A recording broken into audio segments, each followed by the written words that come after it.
Very good morning. और कैसे हो आप सब कोई। आज हम क्रैश कोर्स सीरीज में नीट सिलेबस का जो फर्स्ट टॉपिक है that is the living world, जो हमारी दुनिया है उसके बारे में हम समझेंगे। ठीक है।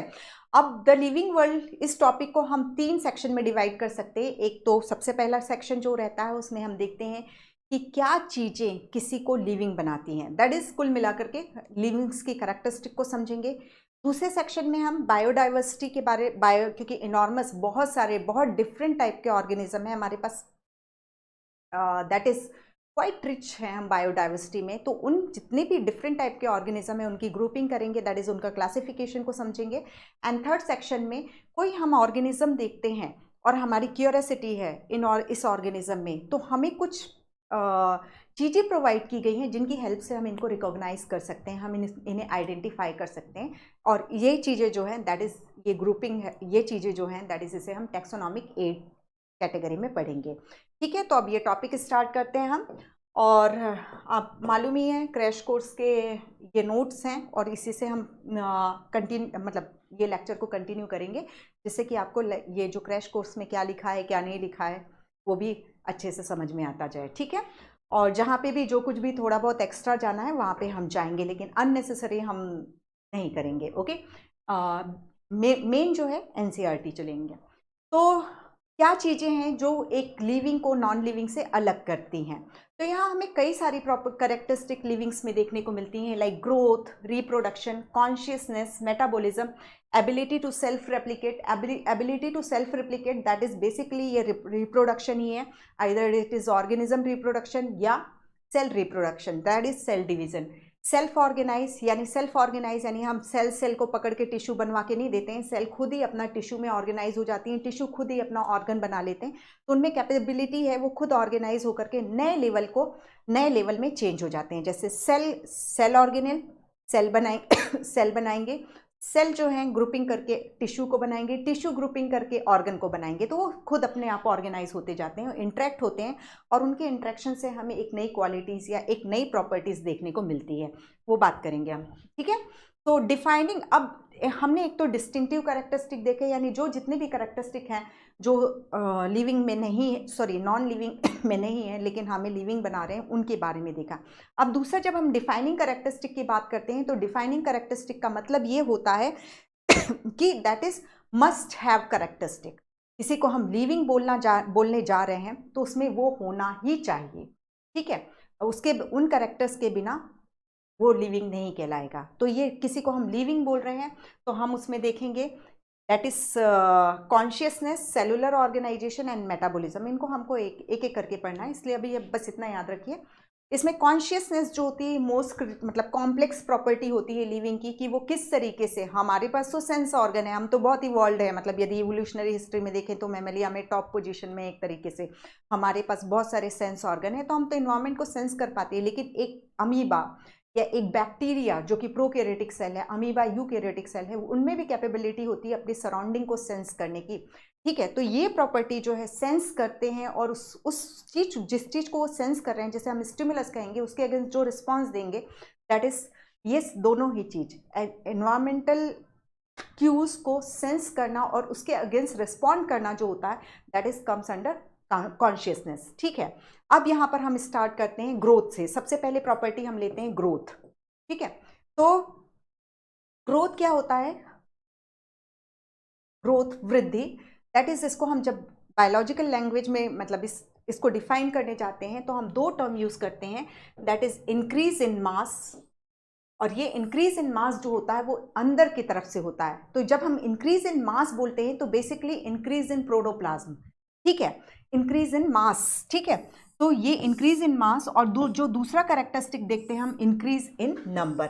नंबर में बढ़ना भी ग्रोथ है और इंक्रीज मास में इंक्रीज होना भी ग्रोथ है। ठीक है। तो ग्रोथ जो है वो डिस्टिंक्ट प्रॉपर्टी है। ठीक है, जनरल कैरेक्टरिस्टिक है लिविंग की। तो यहां पर हमने ग्रोथ को डिफाइन किया, ट्विन कैरेक्टरिस्टिक जो ग्रोथ की देख रहे हैं that is increase in mass and increase in growth. Then हम यहां पर नेक्स्ट देखते हैं दैट इज ग्रोथ जो है मल्टी सेलुलर ऑर्गेनिज्म है। जैसे जब 5 किंगडम क्लासिफिकेशन पढ़ते हैं तो मोनेरा और प्रोटिस्टा तो यूनिसेलुलर ऑर्गेनिज्म है, और 3 किंगडम हम पढ़ते हैं that is Plantae, fungi and animalia, ये मल्टी सेलुलर ऑर्गेनिज्म है। और यहाँ पर हम देखते हैं कि मल्टी सेलुलर ऑर्गेनिज्म में यदि हम ग्रोथ की बात करते हैं तो वो ग्रोथ जो होती है सेल डिवीजन के थ्रू होती है, सेल्स डिवाइड होती जाएंगी। अब आप यहीं से देख लो कि ग्रोथ की यदि बात करते हैं तो हमारी लाइफ एक जाइगोट से स्टार्ट हुई थी और आज हमारी बॉडी में कितनी सारी सेल्स हैं, तो इतनी सारी सेल्स कैसे बनी, ध्यू टू सेल डिवीजन, ठीक है। और सेल डिवीजन वो ग्रोथ के लिए रिस्पॉन्सिबल सेल डिवीजन जो होता है वो माइटोसिस सेल डिवीजन होता है, ठीक है। एक चीज ये भी ध्यान रखिएगा। अब ग्रोथ अभी हम और लिविंग ऑर्गेनिज्म की बात कर रहे हैं, अब यहाँ हम थोड़ा सा डिफ्रेंशिएट करते हैं, प्लांट की ग्रोथ देखें और एनिमल की ग्रोथ देखें। तो प्लांट की ग्रोथ जो होती है अनलिमिटेड होती है, मतलब वो जब तक जिंदा रहेंगे तब तक ग्रोथ होती जाएगी, ठीक है। और ये जो होती है लोकलाइज्ड होती है। तो प्लांट एनाटॉमी की कॉन्सेप्ट कि हम देखते हैं कि शूट अपेक्स और रूट अपेक्स या इंटरकैलरी मेरिस्टम या लेटरल मेरिस्टम, ऐसा नहीं है कि लीफ जो है खुद भी, लीफ की सेल्स खुद भी डिवाइड हो जाएं और ग्रो कर लें, ठीक है। तो मतलब हम देखते हैं कि जब प्लांट की बात हम करने जाते हैं तो प्लांट में ये जो ग्रोथ के पॉइंट्स हैं कहीं कहीं पर फिक्स कर दिए गए हैं और उन्हीं को परमिशन दी गई है कि आप डिवाइड हो, बाकी पूरे प्लांट की सभी सेल डिवाइड नहीं होंगी, एक सर्टेन एरियाज में ही ये हमें सेल डिवीजन देखने को मिलेगा, यही एरिया जो है ग्रोथ के लिए रिस्पॉन्सिबल होंगे। तो कुल मिलाकर के प्लांट में ग्रोथ जो होती है अनलिमिटेड होती है और लोकलाइज्ड होती है। और अनलिमिटेड के लिए हम जो वर्ड यूज करते हैं इनडिटर्मिनेट, यानी होती ही रहती है, ठीक है। जबकि एनिमल्स के केस में आप देखोगे तो ग्रोथ जो है डिटर्मिनेट ग्रोथ है और अनलोकलाइज्ड है। ऐसा नहीं है कि हमारे सिर पे कोई हेड अपेक्स है और फूट अपेक्स है जो वही ग्रो कर रहा है और हमारी हाइट को बढ़ा रहा है, या हम कोई लेटरल मेरिस्टेम है जो हमें चौड़ाई में बढ़ा रहा है, ऐसा कुछ नहीं होता। हमारी बॉडी में कुछ सेल्स को छोड़ दीजिए, जैसे नर्व सेल या मसल सेल है उनको छोड़ दीजिए, तो सभी सेल में डिवीजन की कैपेसिटी होती है, ओके। तो यहाँ पर जो है दैट इज हम देखते हैं एनिमल में सर्टेन एज तक ग्रोथ हो रही है, लाइक मेरी जो हाइट बढ़नी थी बढ़ गई, ठीक है, उसके बाद ऐसा नहीं कि मैं ग्रो ही करते जा रही हूँ, तो दैट इज डिटर्मिनेट ग्रोथ होती है हमें, और ये अनलोकलाइज्ड होती है। ऐसा नहीं होता कि शूट टिप और रूट टिप जैसी चीजें प्रेजेंट है, ठीक है। तो ये हो गया। फिर इसके अलावा हायर ऑर्गेनिज्म में ग्रोथ और रिप्रोडक्शन जो होते हैं दो डिफरेंट इवेंट हैं हायर ऑर्गेनिज्म में, ठीक है। हायर ऑर्गेनिज्म को कह लो या मल्टी सेलुलर ऑर्गेनिज्म कह लो, ठीक है। तो क्योंकि वहाँ पर रिप्रोडक्शन अलग चीज है, एक अलग प्रोसेस है लाइफ की, और ग्रोथ अलग प्रोसेस है, ठीक है। कोई भी है, कोई भी, जैसे एक ह्यूमन बेबी ही देख लेते हैं, तो प्यूबर्टी में पहुंचने पर उसमें स्पर्मेटोजेनेसिस स्टार्ट होती है, और oogenesis मतलब जो मिनार्च जो मेंस्ट्रुएशन साइकिल स्टार्ट होती है वो पर्टिकुलर एज में आने पर ही होती है, ठीक है। तो ग्रोथ अलग हो गया, रिप्रोडक्शन के इवेंट्स अलग हो जाते हैं। लेकिन जब हम यूनिसेलुलर ऑर्गेनिज्म की बात करते हैं तो वहाँ पर एक यूनिसेलुलर ऑर्गेनिज्म, लाइक हम एक किसको, दैट इज इसको तो कलर डिफरेंट करूँ, हाँ ठीक है, चलिए ठीक है, दोनों ही कलर दिख रहे हैं। ये सपोज अमीबा है, ये डिवाइड हुआ और ये 2 cell, amoeba unicellular eukaryotes protista का मेंबर है, डिवाइड होकर के इसने, ये डिवाइड हुआ और इसने 2 बना लिया, ठीक है। तो एक अमीबा था ये, और ये डिवाइड होकर के एक ये अमीबा बन गया, 2 अमीबा बन गया, यानी उस अमीबा ऑर्गेनिज्म के नंबर इंक्रीज हो गए, ठीक है। और नंबर जो है इंक्रीज हो गए, 2 अमीबा हो गए, यानी रिप्रोड्यूस हो गया है ये, और इंक्रीज इन नंबर हो गया। तो इंक्रीज इन नंबर को हमने क्या कहा है, ग्रोथ कहा है, ठीक है। तो मल्टी सेलुलर ऑर्गेनिज्म में जहां हम ग्रोथ और रिप्रोडक्शन को 2 अलग अलग लाइफ प्रोसेस के रूप में देखते हैं, वहीं unicellular organism either it is prokaryotes या यूनिसेलुलर यूकैरियोट्स, उसके केस में ग्रोथ एंड रिप्रोडक्शन जो है सिनोनिम वर्ड है। जब ग्रोथ होएगी that is increase in number हुआ, मीन्स हम उसे बोल देंगे कि वो ऑर्गेनिज्म रिप्रोड्यूस भी हो गया, ठीक है। सो यहाँ लाइन याद रखिए, सिंपल सा है क्वेश्चन, ये हम जब MPQ most probable question solve करेंगे इस टॉपिक के, तो हम इन सब चीज़ों मतलब सिंपल, यदि आप देखेंगे कुछ उसमें प्रीवियस ईयर क्वेश्चन है, ऐसी की ऐसी लाइंस जो है आपको क्वेश्चन के रूप में दिखाई दी जाती हैं। और ये टॉपिक सीरियसली बहुत सिंपल सा टॉपिक्स है, बिल्कुल सिंपल टॉपिक है, और इसमें मतलब 2 क्वेश्चन 3 क्वेश्चन हम एक्सपेक्ट कर सकते हैं। तो हर एक लाइन का आपको मालूम होना जरूरी है, ठीक है। तो यहाँ पर दैट इज 2 डिफरेंट इवेंट्स हैं, growth and reproduction 2 different event किसके केस में हो जाते हैं, multi cellular organism higher organism के केस में, और अमीबा वगैरह जो हैं, प्रोकैरियोट्स वगैरह हैं, वो लोअर ऑर्गेनिज्म हो जाते हैं और यूनिसेलुलर ऑर्गेनिज्म। तो बेसिकली हमें ये बोलना चाहिए कि यूनिसेलुलर ऑर्गेनिज्म के केस में ग्रोथ एंड रिप्रोडक्शन जो होता है इंक्लूसिव इवेंट होते हैं। ग्रोथ और रिप्रोडक्शन उनके केस में सिनोनिम हो जाते हैं। ओके, बट यहाँ पर अभी देखो ग्रोथ जो है, हमने देखा कि जब इंक्रीज इन मास हमने बोला था तो उसमें क्लियर बोला था increase in mass from inside. तो लिविंग में भी ग्रोथ होती है, नॉन लिविंग में भी ग्रोथ होती है।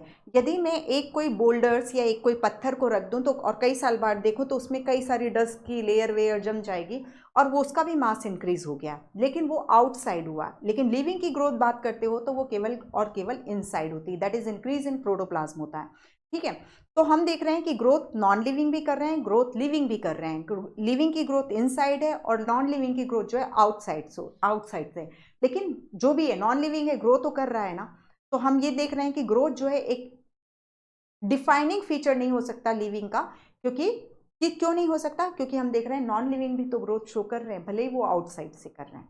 ठीक है, तो यही चीज है growth in living from inside. In living growth is a distinctive और general property but not a defining property, because some of the non living things also grow, but कोई डेड ऑर्गेनिज्म ग्रो नहीं करता, क्योंकि उसके अंदर metabolism नहीं होगा, और मेटाबॉलिज्म नहीं होगा तो उसका प्रोटोप्लाज्म इंक्रीज नहीं कर सकता, और प्रोटोप्लाज्म इंक्रीज नहीं होगा तो इंक्रीज इन मास नहीं होगा, दैट मीन्स वो ग्रो नहीं कर सकता। तो कॉन्क्लूड करो ग्रोथ को, दैट इज मल्टीसेलुलर ऑर्गेनिज्म, मतलब ग्रोथ जो है तीन characteristic, increase in mass, increase in number, living में इनसाइड से होगी और नॉन लिविंग में आउटसाइड से होगी। मल्टीसेलुलर ऑर्गेनिज्म में ग्रोथ जो होती है, ग्रोथ और रिप्रोडक्शन दो अलग इवेंट है, जबकि यूनिसेलुलर ऑर्गेनिज्म में ग्रोथ और रिप्रोडक्शन जो है वो क्या है, दैट इज सिनोनिम है। ओके, ये चीज हुई। देन उसके बाद हम रिप्रोडक्शन की प्रॉपर्टी, सेकेंड प्रॉपर्टी में आते हैं, दैट इज जनरल कैरेक्टरिस्टिक में रिप्रोडक्शन। ठीक है, फिर से प्रोडक्शन, उत्पादन, फिर से बनना। ठीक है, तो रिप्रोडक्शन वो प्रोसेस है जिसमें कोई भी स्पीशीज अपने ही जैसा ऑर्गेनिज्म को प्रोड्यूस करती है। दैट मीन्स डॉग का बेबी डॉग ही होगा, कैट का बेबी कैट ही होगा, ह्यूमन का बेबी ह्यूमन ही होगा। ये कभी नहीं होगा कि डॉग का बेबी जो है वो कैट हो जाए। ओके, तो ये चीज हो गई। तो रिप्रोडक्शन डिस्टिंक्टिव फीचर हो गया सेक्सुअल, और ये रिप्रोडक्शन जो होता है सेक्सुअल और एसेक्सुअल होता है। Sexual reproduction generally term use कर रही है, इसको हम रिप्रोडक्शन इन ऑर्गेनिज्म टॉपिक में और बात करेंगे। तो जो सेक्सुअल रिप्रोडक्शन होता है वो जनरली बाई पेरेंटियल होता है, यानी एक मेल पेरेंट और एक फीमेल पेरेंट इन्वॉल्व होता है, जबकि ए सेक्सुअल रिप्रोडक्शन जो होता है वो यूनी पेरेंट होता है। ठीक है, वहाँ गैमेट वगैरह फॉर्मेशन की जरूरत जनरली नहीं पड़ती है। तो ये सब बातें हम वहाँ पे करेंगे, बट यहाँ पर डिस्टिंक्टिव रिप्रोडक्शन जो है एक जनरल प्रॉपर्टी है, डिफाइनिंग फीचर नहीं है, वो हम देखेंगे क्यों। और रिप्रोडक्शन दो टाइप का देखने को मिलता है, ए sexual reproduction and sexual reproduction. A sexual reproduction का तरीका यदि हम देखने जाते हैं तो ए सेक्सुअल रिप्रोडक्शन का तरीका एक जो है बाय स्पोर, जैसे फंजाइज जो होते हैं, जब फेवरेबल सीजन होता है तो बहुत टाइप के स्पोर्स बनाते हैं, कोनिडिया बनाते हैं, जू स्पोर्स बनाते हैं, ए प्लानो स्पोर बनाते हैं। फेवरेबल कंडीशन में वो खूब सारे स्पोर बना करके अपना नंबर इंक्रीज कर लेते हैं। ठीक है, यानी अपनी कॉपीज को और प्रोड्यूस कर लेते हैं। इसके अलावा हम बडिंग देखते हैं, यीस्ट एंड हाइड्रा। तो अभी हम एनसीईआरटी के ही एग्जाम्पल पे स्टिक कर रहे हैं। तो ठीक है, एक ए सेक्सुअल रिप्रोडक्शन जो इस टॉपिक में दिया हुआ है बाय स्पोर हो गया, दूसरा हो गया बाय बडिंग हो गया, और तीसरा जो है फ्रेगमेंटेशन देखते हैं। ठीक है, तो यहाँ पर स्पोर का फॉर्मेशन के लिए एक कॉमन एग्जांपल उन्होंने दिया है फंजाई, बट ये मत समझिएगा कि स्पोर का फॉर्मेशन केवल फंजाई में होता है, वो रॉन्ग हो जाता है। बस यहाँ एक जनरल कैरेक्टरिस्टिक पढ़ रहे हैं हम, इसलिए बडिंग हम यीस्ट एंड हाइड्रा में देखते हैं। फ्रेगमेंटेशन क्या होता है, फ्रेगमेंटेशन यानी जैसे ये मॉस का प्रोटोनीमा है, इसके हमने टुकड़े कर दिए, तो ये एक टुकड़ा, ये दूसरा टुकड़ा, ये तीसरा फ्रेगमेंट, ये वापस से रीजनरेट हो जाएगा। ये इसमें कैपेबिलिटी है कि ये फिर से एक नया प्रोटोनीमा बनाने में कैपेबल होगा। ठीक है, तो ये जो होता है फ्रेगमेंटेशन हम किस में देख लेते हैं, प्रोटोनीमा, प्लेनेरिया में भी फ्रेगमेंटेशन होता है। Protonema of mass, filamentous of filamentous algae जो होती है, फिलामेंटस एल्गी में हम कौन कौन सी पढ़ते हैं, स्पेशली स्पायरोगायरा एंड यूलोथ्रिक्स। ठीक है, एक्टोकार्पस भी फिलामेंटस होता है। तो इनमें हम देखते हैं कि ये छोटे छोटे टुकड़ों में टूटते हैं और हर एक टुकड़ा नया इंडिविजुअल बनने में कैपेबल होता है। प्लेनेरिया का इसमें दिया हुआ है स्पेशली, तो जैसे ये प्लेनेरिया होता है, ये प्लेनेरिया इस तरीके से होता है। ठीक है, ये इस तरीके से होता है। तो यदि मैं इसको ऐसे काट दूं, 2 टुकड़े मैंने कर दिए, इसको ऐसे काट दूं या तो फिर ऐसे, मतलब इसके टुकड़े कर दूं, तो हर एक टुकड़े में कैपेबिलिटी होती है कि वो एक नया ऑर्गेनिज्म पूरा डेवलप, उस टुकड़े से एक पूरा नया ऑर्गेनिज्म डेवलप हो जाता है।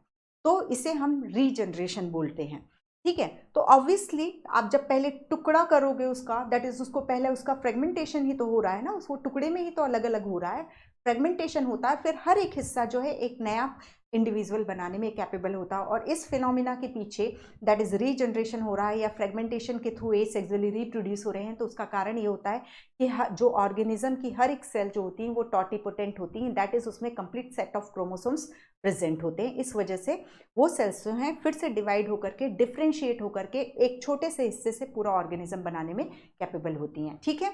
तो यहाँ पर ये हो गया, आपको जो बिल्कुल याद, बिल्कुल कंसाइज फॉर्म में है, आप बिल्कुल याद करके कर सकते हो, ट्रू रीजनरेशन, प्लेनेरिया, ठीक है। और यदि हम ग्रोथ और रिप्रोडक्शन की बात करते हैं तो ग्रोथ, मोनेरा और प्रोटिस्टा में ग्रोथ और ग्रोथ की प्रोसेस और रिप्रोडक्शन अभी हम पहले भी पढ़ के आए, ये जो है सिनोनिम है, ठीक है। और इसी से एक चीज और याद रखिए कि इसी वजह से हम यूनिसेलुलर ऑर्गेनिज्म को इमॉर्टल कह पाते हैं। इमॉर्टल कैसे कह पाते हैं? क्योंकि देखो सिंपल, एक अमीबा है, ठीक है, ये यूनिसेलुलर यूकैरियोट्स है, ये बाइनरी फिशन से इसने इन दो अमीबा को प्रोड्यूस कर लिया। तो ये जो पेरेंटियल बॉडी है यही तो 2 में डिवाइड हुई है ना। ये बॉडी जो, ये जो सेल है, अभी ये जो सेल है ये डिकम्पोज तो नहीं हुई, डिग्रेड तो नहीं हुई, वही 2 हिस्से में टूट के चली गई। तो वही जो बॉडी थी उसकी बाइनरी फिशन से डिवाइड हुई और 2 इन अमीबा को, मतलब जो 2 डॉटेड सेल्स बन रहे हैं, जो 2 नए अमीबा बन रहे हैं, उनमें इनकी बॉडी का इस सेल का डिस्ट्रीब्यूशन हो गया। दैट्स व्हाई वी से यूनिसेलुलर ऑर्गेनिज्म इमॉर्टल होते हैं। ओके, सो ये हो गया यहाँ पे। देन इसके बाद हम बात करते हैं मेटाबॉलिज्म की। तो अब हम आ रहे हैं किसमें? डिफाइनिंग फीचर में। Defining feature that is must have property. यदि हम किसी को भी लिविंग कहना चाहते हैं, चाहे वो प्रोकैरियोट्स हो चाहे वो यूकैरियोट्स हो, तो उसके लिए कंपलसरी कुछ प्रॉपर्टीज हैं, कुछ नहीं, दैट इज 3 प्रॉपर्टी हैं। एक तो उसमें मेटाबॉलिज्म होना चाहिए, दूसरा उसमें सेलुलर ऑर्गेनाइजेशन होना चाहिए, और तीसरा हम उसमें क्या कहते हैं? दैट इज कॉन्शियसनेस कहते हैं। तो सबसे पहले मेटाबॉलिज्म। तो ये मेटाबॉलिज्म दैट इज, क्योंकि देखो हम खाना खाते हैं, ठीक है, खाना खाते हैं, फिर वो खाना डाइजेस्ट होता है, वो एब्जॉर्ब होता है, और फिर वो एसिमिलेट हुआ, तो दैट इज वहाँ पर फाइनली सेल के लेवल पर पहुँचाया जाता है, और वो सेल जो है वहाँ पर एंजाइम्स वगैरह प्रेजेंट है, उसको दूसरी चीज़ में कन्वर्ट करेंगी। लाइक हम से केवल कार्बोहाइड्रेट खा, मतलब जो भी हम फूड ले रहे हैं, कार्बोहाइड्रेट, फैट और प्रोटीन्स, फिर उनको डाइजेस्ट करके उनके मोनोमर्स में तोड़ा जाता है, और फिर वो मोनोमर्स को फिर से जुड़ा करके नया टाइप का प्रोटीन बनाया जाता है, डिफरेंट टाइप के फैट्स बनाए जाते हैं, डिफरेंट टाइप की मतलब केमिकल्स का प्रोडक्शन होता है, ठीक है। तो कोई भी ऑर्गेनिज्म हो, कोई भी ऑर्गेनिज्म, तो यानी हमेशा ये चीज़ याद रखो, prokaryotes, eukaryotes, plant, animal, microbes, कोई भी होता है, तो उसके पास उसके वो जो है मेटाबॉलिज्म को परफॉर्म करता है। दैट इज मेटाबॉलिज्म को जो डिफाइन किया गया है, the sum total of all the chemical reaction in cell. और मेटाबॉलिज्म में हम 2 टाइप की रिएक्शन देखते हैं, एनाबॉलिज्म रिएक्शन, जिससे हम जैसे कि फोटोसिंथेसिस में देखते हैं CO2 और H2O मिलकर के क्या बनाते हैं, दैट इज ग्लूकोज का फॉर्मेशन करते हैं, और रेस्पिरेशन की प्रोसेस जिसमें ग्लूकोज जो है कार्बन डाइऑक्साइड और वाटर में स्प्लिट होता है, ठीक है। तो कोई भी जो लिविंग है उसमें मेटाबॉलिज्म होगा ही होगा। ये एंजाइम्स की हेल्प से होता है सेल के अंदर, ठीक है। अदरवाइज आप बाहर करवाओ, एक जो नॉर्मल कोई केमिकल रिएक्शन होती है तो उसके लिए बहुत सारी आपको आर्टिफिशियल कंडीशंस प्रोवाइड करानी पड़ती है, हाई टेम्परेचर, हाई प्रेशर। तो यहाँ पर जो एंजाइम्स हैं, इन मेटाबॉलिक रिएक्शंस को या इन केमिकल रिएक्शंस को सेल के अंदर करवाने में कैपेबल हो जाते हैं। 2 टाइप की हो गई, एनाबॉलिज्म एंड कैटाबॉलिज्म। अब ये जो मेटाबॉलिक रिएक्शन है, एक ये सेल है, ये सेल के अंदर मेटाबॉलिज्म हो रहा है। अब मैंने क्लोरोप्लास्ट को बाहर निकाल लिया, सेल के बाहर पे, सेलुलर ऑर्गेनाइजेशन से सेल, मतलब सेल से बाहर निकाल लिया, तो इसको मैं बोल रही हूँ सेल फ्री सिस्टम में है ये क्लोरोप्लास्ट। अब यहाँ पर हम देखें कि यहाँ पर हम इससे ऑक्सीजन का प्रोडक्शन करवाते हैं, तो एक मेटाबॉलिक रिएक्शन हो रही है। अब इस मेटाबॉलिक रिएक्शन को आप क्या बोलोगे? लिविंग बोलोगे कि नॉन लिविंग बोलोगे? ठीक है, तो हम इस तरीके की जो कोई भी आइसोलेटेड मेटाबॉलिक रिएक्शन होती है जो सेल फ्री सिस्टम में हो रही है, that is outside the cell हो रही है, उसको हम ना ही लिविंग बोल सकते हैं ना ही कंप्लीटली नॉन लिविंग बोल सकते हैं। क्योंकि देखो ये रिएक्शन हो रही है तो डेफिनेटली ये लिविंग, एक लिविंग की कैरेक्टरिस्टिक है ना, ये रिएक्शन ऑक्सीजन का, क्लोरोप्लास्ट ऑक्सीजन का इवोल्यूशन कर पा रहा है, लेकिन ये सेल फ्री सिस्टम में हो रही है, ये अपने पूरे डेस्टिनेशन पे नहीं पहुंच पाती है, बस इतना ही काम होता है। जबकि हम एक फोटोसिंथेसिस का मेटाबॉलिज्म को देखें तो वो पूरा की पूरा ग्लूकोज फॉर्मेशन एंड एट, मतलब जब हम फोटोसिंथेसिस पढ़ चुके हैं तो आपको मालूम ही है। तो एक आइसोलेटेड मेटाबॉलिक रिएक्शन को हम ना ही नॉन लिविंग बोल सकते हैं ना ही लिविंग बोल सकते हैं। कोई मेटाबॉलिक रिएक्शन यदि जब सेल के अंदर हो रही है तभी वो, कोई मेटाबॉलिक रिएक्शन जब सेल के अंदर हो रही है तभी वो लिविंग कहलाती है। आउटसाइड द सेल जो है, ना ही हम उसको लिविंग में कैटेगराइज कर सकते हैं ना ही नॉन लिविंग में कैटेगराइज सकते हैं। बट नॉन लिविंग प्रॉपर्टीज में, थिंग में, ठीक है, कि हम बोल दें ये तो लिविंग थिंग है, तो ये नहीं हो सकता, ठीक है। वो ना ही नॉन लिविंग होगी और ना ही लिविंग थिंग होगी, बल्कि उसको बस हम एक सिंपली इस चीज को कह करके छोड़ देते हैं कि नॉन लिविंग या लिविंग थिंग नहीं है, लेकिन वो डेफिनेटली एंजाइम की हेल्प से हो रही है, मेटाबॉलिक रिएक्शन हो रही है, तो उसको हम एक लिविंग रिएक्शन बोलेंगे। ओके, अब इसके बाद metabolism defining feature, the sum total of all the chemical reaction in cell, the cell free system. Cell free system में जो एक मेटाबॉलिक रिएक्शन होती है, ना ही तो लिविंग थिंग है ना ही नॉन लिविंग थिंग है, बट श्योरली एक लिविंग रिएक्शन है। तो लिविंग रिएक्शन हो रही है तो इससे नहीं बोल सकते कि ये लिविंग थिंग है, ठीक है, क्लियर। ये जो लिविंग और नॉन लिविंग बोल रहा है वो थिंग के लिए बोल रहा है कि एक साइड, एक बाहर मेटाबॉलिक रिएक्शन हो रही है लेकिन सेलुलर ऑर्गेनाइजेशन नहीं है, कॉन्शियसनेस नहीं है, और हम उसको बोल दें कि वो लिविंग थिंग है, तो वो एप्लीकेबल नहीं होगा। ओके, ये चीज, इसका मतलब इस लाइन को मैं फिर से ले रही हूँ, that is in cell free system a metabolic reaction neither living और नॉन लिविंग थिंग, ठीक है, ना ही तो लिविंग थिंग है ना ही नॉन लिविंग थिंग है, बट लिविंग रिएक्शन, ठीक है। क्योंकि हम लिविंग थिंग के लिए केवल एक मेटाबॉलिक रिएक्शन, मेटाबॉलिज्म हो रहा है, इस वजह से हम उसको लिविंग नहीं डिक्लेयर कर सकते। हम लिविंग को, किसी चीज़ को लिविंग डिक्लेयर करना है तो हमें सेलुलर ऑर्गेनाइजेशन भी देना है, हमें कॉन्शियसनेस भी देना है और हमें मेटाबॉलिज्म भी देना है, ठीक है। तो सेलुलर ऑर्गेनाइजेशन में कोई चीज़ होती है, सेलुलर ऑर्गेनाइजेशन में जब कोई मेटाबॉलिक रिएक्शन होती है तब हम उसको लिविंग थिंग काउंट करते हैं। ओके, अब यहाँ पर सेलुलर ऑर्गेनाइजेशन, थर्ड जो प्रॉपर्टी है दैट इज सेलुलर ऑर्गेनाइजेशन। तो अभी हमने क्लियरली देखा कि यदि हम तीन प्रॉपर्टी ले रहे हैं, that is metabolism, cellular organisation and consciousness, but हमने मेटाबॉलिक रिएक्शन को बाहर करवाया तो हम उसको लिविंग थिंग नहीं कह पा रहे थे, ठीक है। तो सेलुलर ऑर्गेनाइजेशन, किसी को भी लिविंग थिंग कहने के लिए उसका सेलुलर ऑर्गेनाइजेशन होना जरूरी हो जाता है, ठीक है, ये हुआ। अब then the most complicated feature consciousness है। हम अपने में तो कॉन्शियसनेस को बहुत अच्छे से डिफाइन कर सकते हैं, मतलब हायर ऑर्गेनिज्म में जिनके पास नाक, कान, मुंह, ये सब सेंस ऑर्गन्स हैं, लेकिन हम देखते हैं एक यूनिसेलुलर प्रोकैरियोटिक सेल जो कि मोस्ट सिंपल सेल होती है, वो भी उसमें भी कॉन्शियसनेस होता है। कॉन्शियसनेस का मतलब क्या होता है, दैट इज सराउंडिंग को सेंस करना, अपने आसपास क्या हो रहा है उसको सेंस कर पाना, उसके प्रति संवेदनशीलता जो होती है, और जिस इन्वायरमेंटल क्यूज को वो सेंस कर रहे हैं, जिसके लिए वो सेंसिटिव हैं, उसके हिसाब से रिस्पॉन्ड करना, ये जो है दोनों चीज, सेंस करना और उसके अगेंस्ट रिस्पॉन्स देना, ये दोनों चीजें मिल करके कॉन्शियसनेस की प्रॉपर्टी होती है। और मोस्ट कॉम्प्लिकेटेड फीचर है ये लिविंग ऑर्गेनिज्म का। आइदर इसको डिस्टिंक्टिव फीचर में काउंट कर लो या डिफाइनिंग फीचर में काउंट कर लो, मतलब जो टोटल प्रॉपर्टीज हैं एक लिविंग ऑर्गेनिज्म में, उसमें सबसे ज़्यादा कॉम्प्लिकेटेड प्रॉपर्टी जो है वो कौन सी होती है, दैट इज कॉन्शियसनेस की होती है, ठीक है। अब जैसे यहाँ पर कुछ क्वेश्चन इस तरीके से बन सकते हैं कि यदि हम कुछ प्लांट्स हैं या कुछ ऑर्गेनिज्म है जो एक पर्टिकुलर सीजन में ही रिप्रोडक्शन कर रहे हैं, ठीक है, सीजनल ब्रीडर जो हैं, तो वो सीजन को सेंस कर पाते हैं ना, इसी की वजह से फिर उनकी बॉडी में हार्मोनल चेंजेस होते होंगे और वो रिप्रोडक्शन करते होंगे, ठीक है। अब जैसे दूसरी चीज यही लिखा हुआ है, ability to sense and respond to this, example seasonal breeding, ठीक है। सेलुलर ट्रांसपोर्ट, किस चीज को लेना है किस चीज को बाहर कर देना है, जैसे हम आगे चल करके फैसिलिटेटेड ट्रांसपोर्ट पढ़ रहे हैं, तो ऐसा नहीं है कि सेल में हर कोई चीज अंदर घुस के चली आती है। यूनिसेलुलर ऑर्गेनिज्म भी है, वो वही चीज़ों को अपने अंदर एंटर कराते हैं जिनके लिए उनकी मेम्ब्रेन में प्रोटीन प्रेजेंट होते हैं, ठीक है। तो और अब इसके बाद थर्ड जो एक चीज़ और है यहाँ पर, सेल्फ कॉन्शियसनेस को बोला जाता है। तो सेल्फ कॉन्शियसनेस सिर्फ और सिर्फ ह्यूमन में है, हम में है। सेल्फ कॉन्शियसनेस क्या होगा, हमें कैसा बनना है, हमें कैसा दिखना है, हम एक जो हमारी थॉट प्रोसेस है, दिस इज सेल्फ कॉन्शियसनेस। ठीक है, हम बहुत डिसाइडेड रहते हैं कि नहीं हमें ये करना है, दैट इज़ आप लोग नीट के एग्जामिनेशन डॉक्टर बनने वाले हैं, ठीक है, तो ये आपकी सेल्फ कॉन्शियसनेस है जो इसने आपको इस जगह पर इस डायरेक्शन में यहाँ पर लेकर के आते हैं कि नीट मतलब यहाँ पर दैट इज़ आपको इस फील्ड में आगे बढ़ा रहे हैं।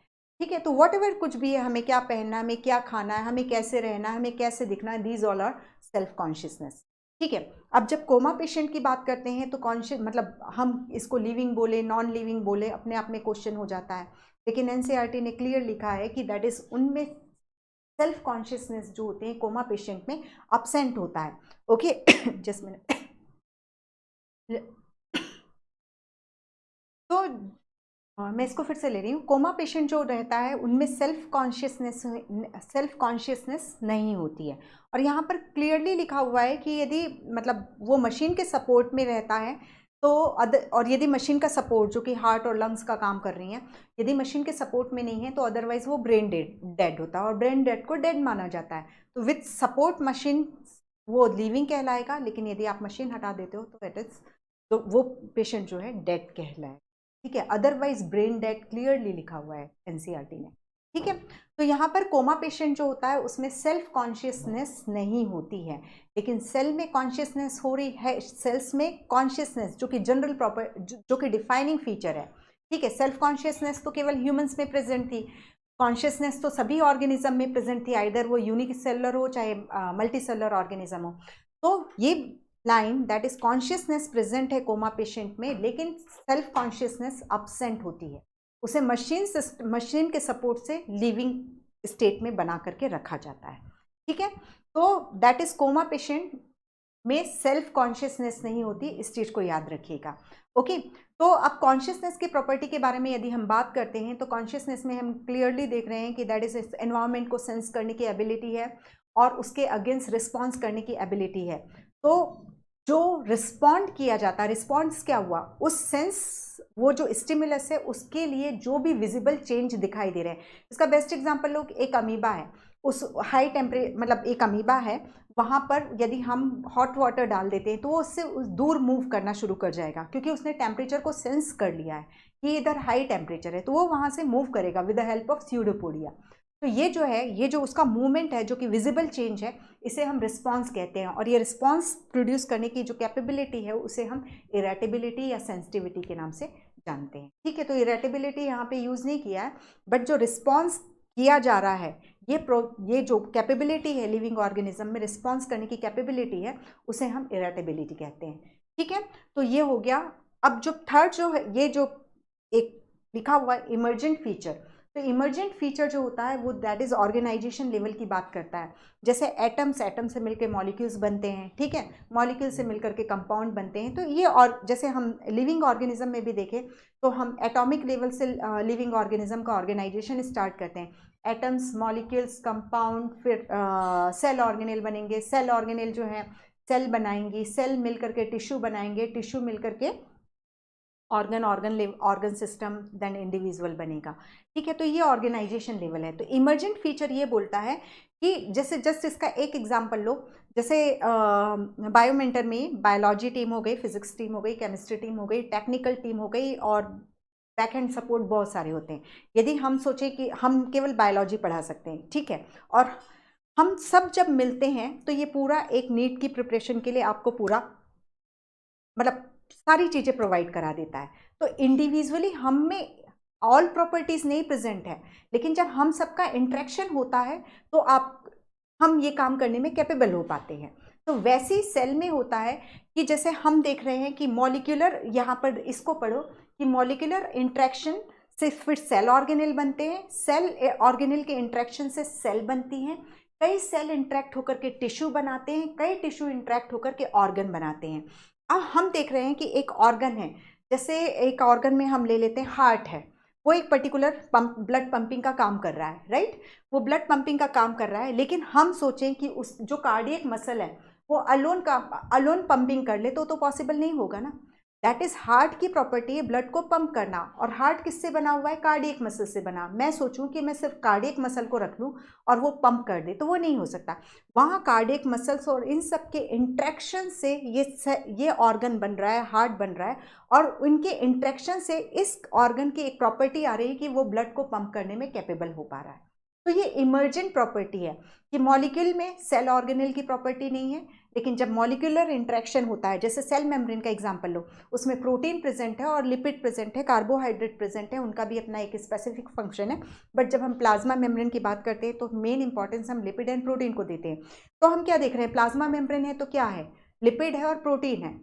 लिपिड और प्रोटीन के इंटरेक्शन के कारण एक उस स्ट्रक्चर को एक प्रॉपर्टी मिल गई जिसकी वजह से वो सेलेक्टिव परमिएबल हो गई और प्लाज्मा मेम्ब्रेन बन गई। इसी तरीके से माइटोकॉन्ड्रिया देखें तो उसमें भी क्या होगा? लिपिड होगा, प्रोटीन होगा, कार्बोहाइड्रेट होंगे, ठीक है, इनऑर्गेनिक मिनरल्स होंगे, और इस तरीके से वो इन सब के इंटरेक्शन के कारण वो माइटोकॉन्ड्रिया बन गया। ठीक है, तो हम यही देखते हैं कि मॉलिक्यूल के इंटरेक्शन से हमें क्या मिल रहा है? सेल ऑर्गेनेल मिल रहा है। सेल ऑर्गेनेल के इंटरेक्शन से हमें एक सेल मिल जाती है, कई सेल के इंटरेक्शन से हमें एक टिश्यू मिल जाता है। तो जो काम सेल कर पाती है अकेले, वो काम टिश्यू नहीं करता, बल्कि इन सब के सेल के इंटरेक्शन होने के कारण टिश्यू एक नया काम कर जाता है। ठीक है, अब टिश्यू कई टाइप के टिश्यू मिल जाएंगे, ठीक है, जैसे कनेक्टिव टिश्यू में है, एपिथेलियल टिश्यू है, सब मिल करके उन्होंने एक ऑर्गन को बना लिया। तो उस ऑर्गन की कैरेक्टरिस्टिक जो कि उसकी अपनी यूनिक होगी, जो कि इनको बनाने वाली चीज़ों में नहीं प्रेजेंट होगी। जैसे मैंने आपको हार्ट का एग्जाम्पल बताया। तो यही है कि मॉलिक्यूलर प्रॉपर्टीज जो होती है, मॉलिक्यूल की जो अपनी प्रॉपर्टी है, ठीक है, और इनके इंट्रैक्शन से सेल ऑर्गेनेल बनते हैं जिसकी अपनी खुद की यूनिक प्रॉपर्टी होती है। तो सेल ऑर्गेनेल की जो भी प्रॉपर्टी है वो उसको बनाने वाले मॉलिक्यूल्स में प्रेजेंट नहीं होती, बल्कि वो उसके उनको बनाने वाले मॉलिक्यूल के इंट्रैक्शन का रिजल्ट होती है। ठीक है, तो इसका जो मैंने आपको इंस्टीट्यूट के उससे भी जो एग्जाम्पल दिया वो अच्छा सा एक एग्जाम्पल है। ठीक है, तो यही चीज़ें लिखा हुआ है जो मैंने बोला। अब यहाँ पर एक लाइन और है, all living organism are linked हैं, जो है वो पास्ट में सर्वाइव कर रहे हो, जैसे डायनासोर से लिंक्ड हैं हम।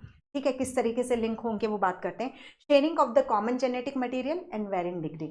हम सब में, जैसे हम जब मॉलिक्यूलर बायोलॉजी पढ़ते हैं या वॉट एवर सेल, जब कभी भी हम डीएनए के बारे में पढ़ते हैं तो ये चीज़ जरूर पढ़ते हैं कि सेलुलर ऑर्गेनाइजेशन वाले जो जो ऑर्गेनिज्म है, लिविंग ऑर्गेनिज्म है, उन सब का जेनेटिक मटेरियल डीएनए ही होता है। जो सेल जितने भी, चाहे वो प्रोकैरियोट्स हो चाहे यूकैरियोट्स हो, यूनिसेलुलर हो मल्टीसेलुलर हो, सबका जेनेटिक मटेरियल क्या होता है?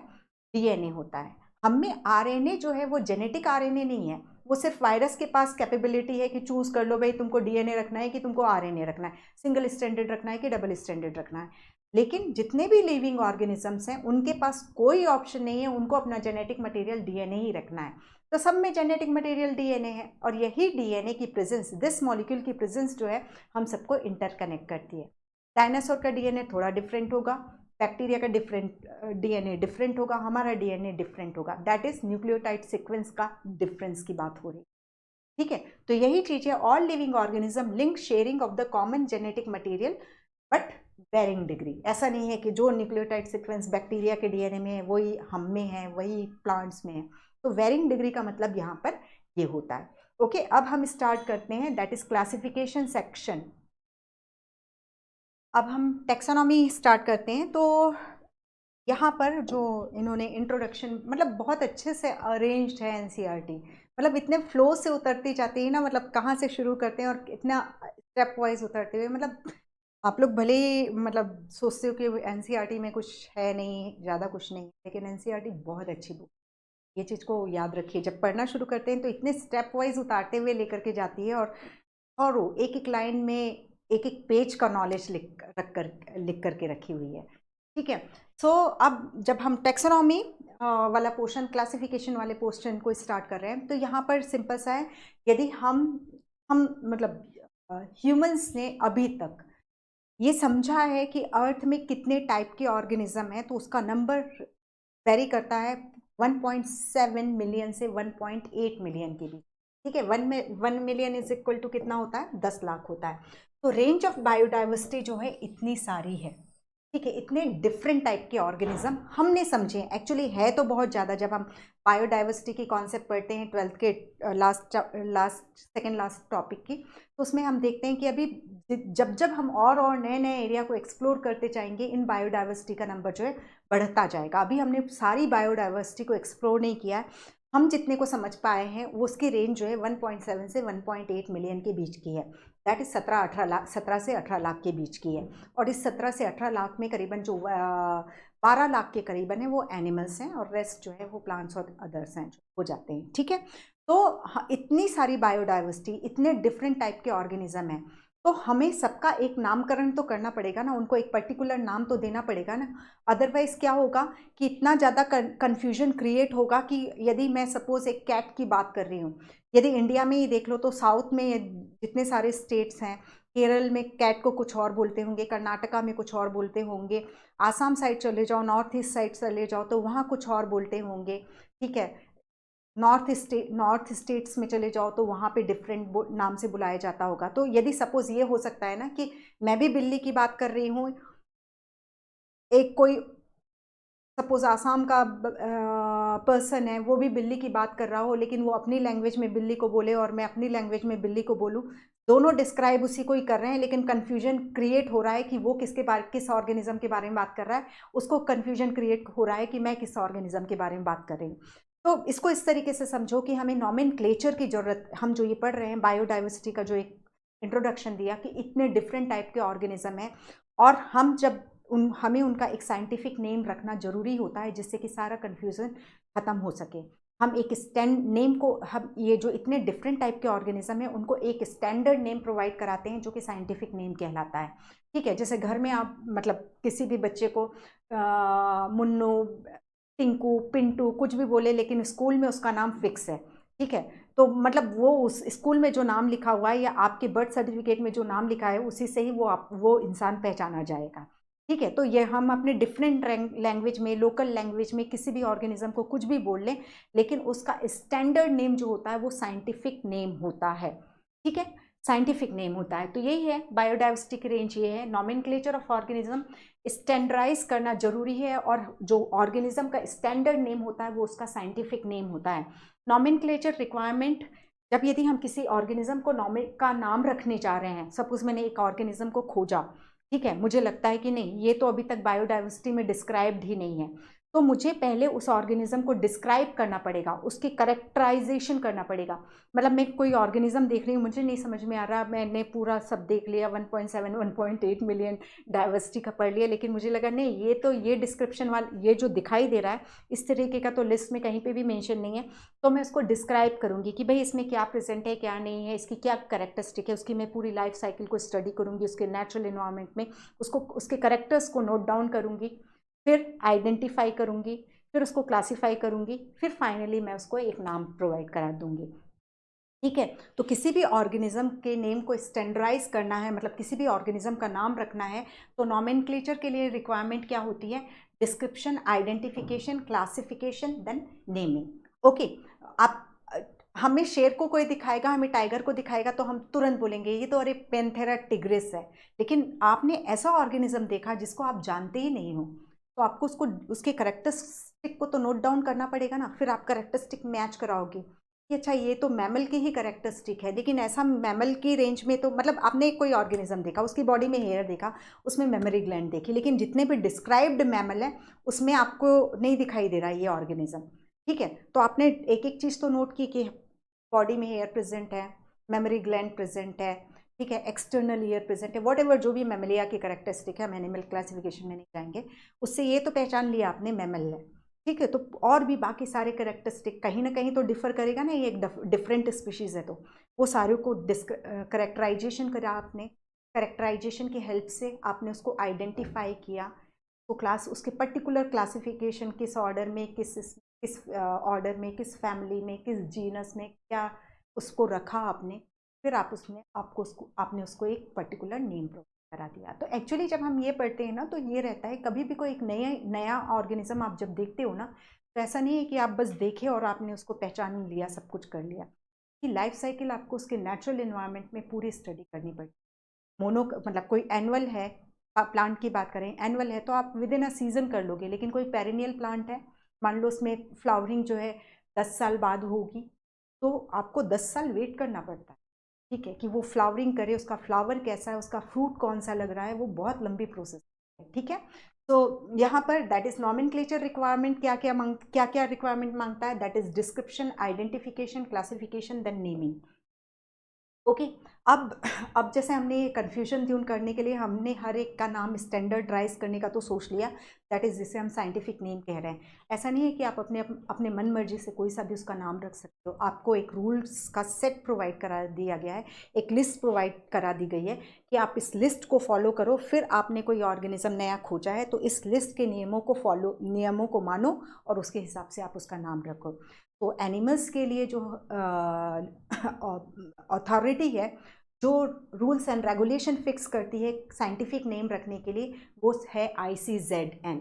ICZN international code of zoological nomenclature, ठीक है। एक यहाँ डिस्प्यूट है NCERT में, क्योंकि देखो ICBN के लिए उन्होंने यहाँ पर फॉर लगाया और ICZN के लिए उन्होंने ऑफ लगाया है, तो एक्चुअली है ऑफ ही, लेकिन जो NCERT दे रही है उसको मान लेंगे हम, ठीक है, क्योंकि ये बाय द वे वो ऑफ को सही करते हैं, नीट के एग्जामिनेशन में of international code of botanical nomenclature को सही करते हैं, ठीक है, या हम इसको बोलते हैं नहीं यही सही है international code of botanical nomenclature, लेकिन NCERT जो NTA है वो NCERT की लाइन को टैग करेगा, यहाँ फॉर लिखा हुआ है, तो जो NCERT में है वही चलने देते हैं। तो international code for botanical nomenclature ये रूल्स एंड रेगुलेशन प्रोवाइड कराता है प्लांट्स के लिए। 1911 में मेलबर्न ऑस्ट्रेलिया में जो कॉन्फ्रेंस हुई थी, इसका नाम चेंज कर दिया गया है ICN, ठीक है, ICBN का नाम चेंज कर दिया गया है ICN, international code of nomenclature for fungi, algae and plants, ठीक है। तो फंजाई की भी नेमिंग हम किसकी हेल्प से करते हैं, ICN की हेल्प से करते हैं, ठीक है। ये बुक काफ़ी पहले लिखी गई है, आई थिंक 2005-6 में लिखी है। आप चाहे एक और बायोडाइवर्सिटी के डेटाज देखो, चाहे उसमें hot spot biodiversity hot spot के बारे में देखो, तो 25 ही शो कर रहे हैं, या वॉट एवर जो पुराना डेटाज हैं वही कंटिन्यू हो रहा है, या फॉरेस्ट कितना फैल गया वो भी देखो, तो वो सब चीज़ें पुराने डेटा पे ही चल रही है। तो एक्चुअली ये ICBN जो है, now it is known as, इस पॉइंट को याद रखिएगा, ICN international code of nomenclature for algae, fungi and plantae, ठीक है, इस तरीके से हो जाता है। अब ICZN का फुल फॉर्म हमने देख लिया, ये एनिमल्स का नाम रखने के लिए, साइंटिफिक नेम रखने के लिए अथॉरिटी है जो रूल्स एंड रेगुलेशन को प्रोवाइड कराती है। और अब जब हम स्टैंडर्डाइज कर देंगे, तो अब जैसे हमने मैंजीफेरा इंडिका बोला या पैंथेरा लियो बोला, पैंथेरा लियो दैट इज सिंह, लायन का नाम है, लायन का जूलॉजिकल नेम पैंथेरा लियो है, ठीक है। तो अब कोई कंफ्यूजन नहीं कि सिंह बोल लो, व्याघ्र बोल लो, वॉट एवर, किसी भी लैंग्वेज में कुछ भी बोल लो, लेकिन आप देख रहे हो उसका साइंटिफिक नेम सर्च करो, तो हम यहाँ पे जैसे नॉर्थ इंडिया में उस लायन को, सिंह को जिस नाम से बोला जा रहा है, साउथ के किसी स्टेट में या US में किसी और लैंग्वेज में बोला जा रहा है, रशियन लैंग्वेज में कुछ और बोला जा रहा है, अल्टीमेटली उसका फाइनल नाम जो एक्सेप्टेबल नाम है दैट इज पैंथेरा लियो है। या आम के पौधे का, आम के पेड़ का मैंजीफेरा इंडिका है, तो वो वर्ल्ड वाइड मालूम है भैया, ये आप कुछ भी इटली की लैंग्वेज, इटालियन लैंग्वेज में, स्पेनिश में कुछ भी बोल लो, लेकिन उसका नाम जो है, अनडिस्प्यूटेड नेम जो है उसका मैंजीफेरा इंडिका है। तो हर एक ऑर्गेनिज्म, जो हम 1.7 मिलियन 1.8 मिलियन बायोडाइवर्सिटी के लिए बात कर रहे हैं, उनके सबके नाम को हमने रख दिया है, उनके एक एक स्टैंडर्ड नेम को हमने अटैच कर दिया, उन ऑर्गेनिज्म को जिनकी लिस्टिंग हमने की है उनके लिए स्टैंडर्ड नेमिंग कर दी गई है, ठीक है। देन साइंटिफिक नेम जो होते हैं, साइंटिफिक नेम की बात करते हैं, तो हर एक साइंटिफिक नेम में 2 वर्ड फॉर्मेट होता है, 2 वर्ड फॉर्मेट होता है, दैट इज एक साइंटिफिक नेम के 2 कंपोनेंट होते हैं, 2 कंपोनेंट में एक जो होता है जेनेरिक नेम होता है और दूसरा कंपोनेंट जो होता है स्पेसिफिक एपिथेट होता है। स्पेसिफिक एपिथेट, जब मैं ये वर्ड यूज़ कर रही हूँ, ये टेक्निकली एक्सेप्टेड टर्म है, हम कॉमन लैंग्वेज में स्पीशीज़ बोलें, लेकिन स्पेसिफिक एपिथेट वर्सेस स्पीशीज़ की बात करते हैं, तो हमेशा यदि दोनों ऑप्शन में है तो आपको हमेशा स्पेसिफिक एपिथेट को ही चूज़ करना है, ओके।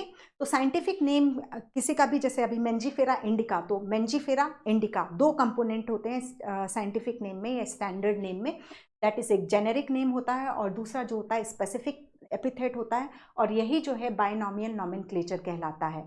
ठीक है, यही जो है बायनॉमियल नॉमेनक्लेचर कहलाता है, जो कि कैरोलस लिनियस ने दिया था। ठीक है, ये सॉरी, हम सारी इंफॉर्मेशन को लेते हुए चलेंगे। और प्लांट के लिए जो क्लासिफिकेशन है वो पहले प्रोवाइड कराया गया था, दैट इज 1753 में करवाया गया था। और जिस बुक में प्रोवाइड कराया था, मतलब दैट इज ये बायनॉमियल नॉमेनक्लेचर जिस बुक में इंट्रोड्यूस किया था कैरोलस लिनियस ने, वो स्पीशीज प्लांटेरम थी 1753। और एनिमल्स के लिए जो ये बायनॉमियल नॉमेनक्लेचर जो है 1758 में सिस्टमा नेचुरी के 10th एडिशन में कराया था। तो यहाँ बायनॉमियल नॉमेनक्लेचर लिखा हुआ है, तो इसके बारे में थोड़ी सी हम हिस्टोरिकल जो है वो चीज़ को याद रखते हैं कि प्लांट के लिए पहले प्रपोज किया गया, एनिमल के बाद में प्रपोज किया था। एनिमल के लिए in the year 1758 in 10th edition of Systema Naturae. Okay, ये हुआ। अब यहाँ पर जब हम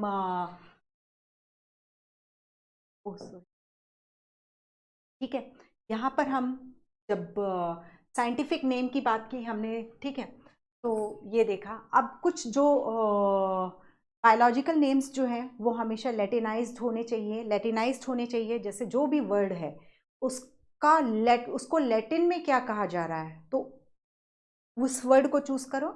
या जैसे आप जो भी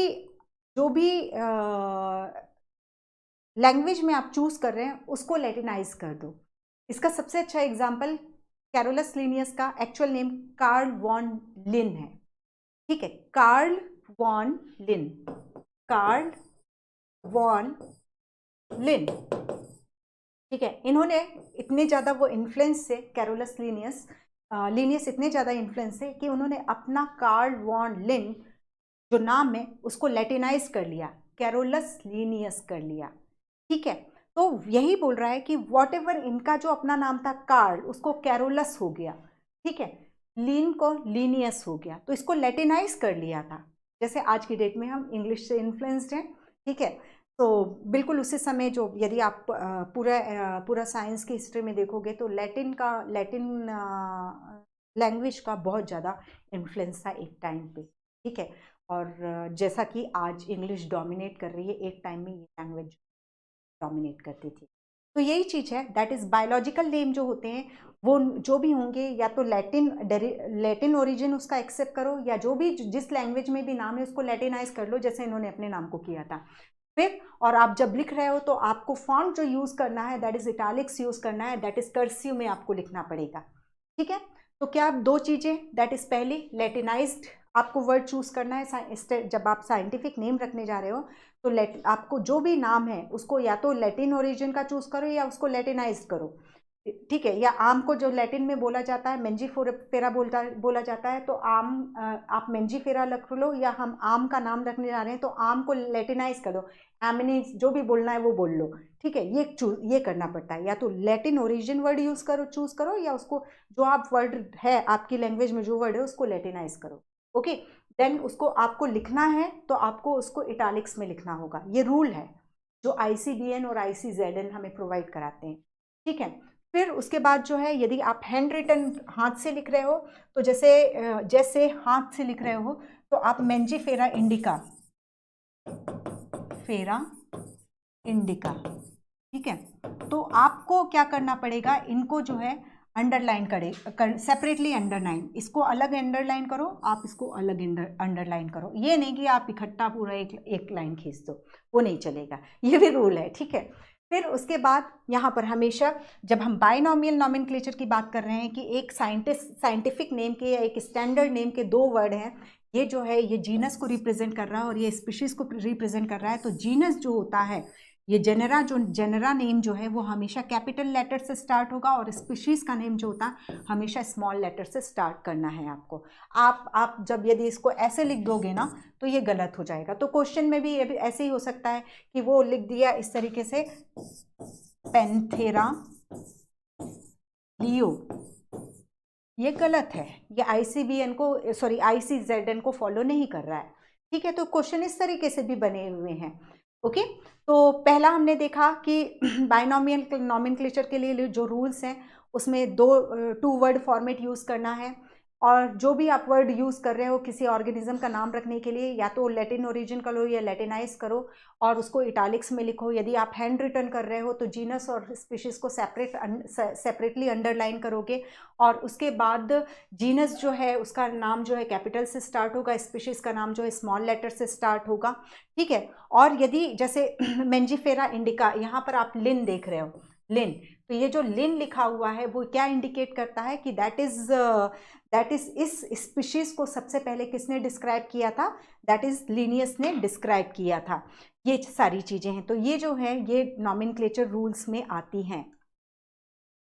तो जो क्वेश्चन बनेंगे तो इन्हीं रूल्स से कुछ इधर इधर वेरिएशन कर देंगे और बोल देंगे कि बताओ कि कौन सा ICZN या ICBN को फॉलो नहीं कर रहा है। एनिमल का नाम दे देंगे और पूछ लेंगे कि ये ICZN के अकॉर्डिंग आप इसका नाम रखोगे कि ICBN के अकॉर्डिंग रखोगे, ठीक है।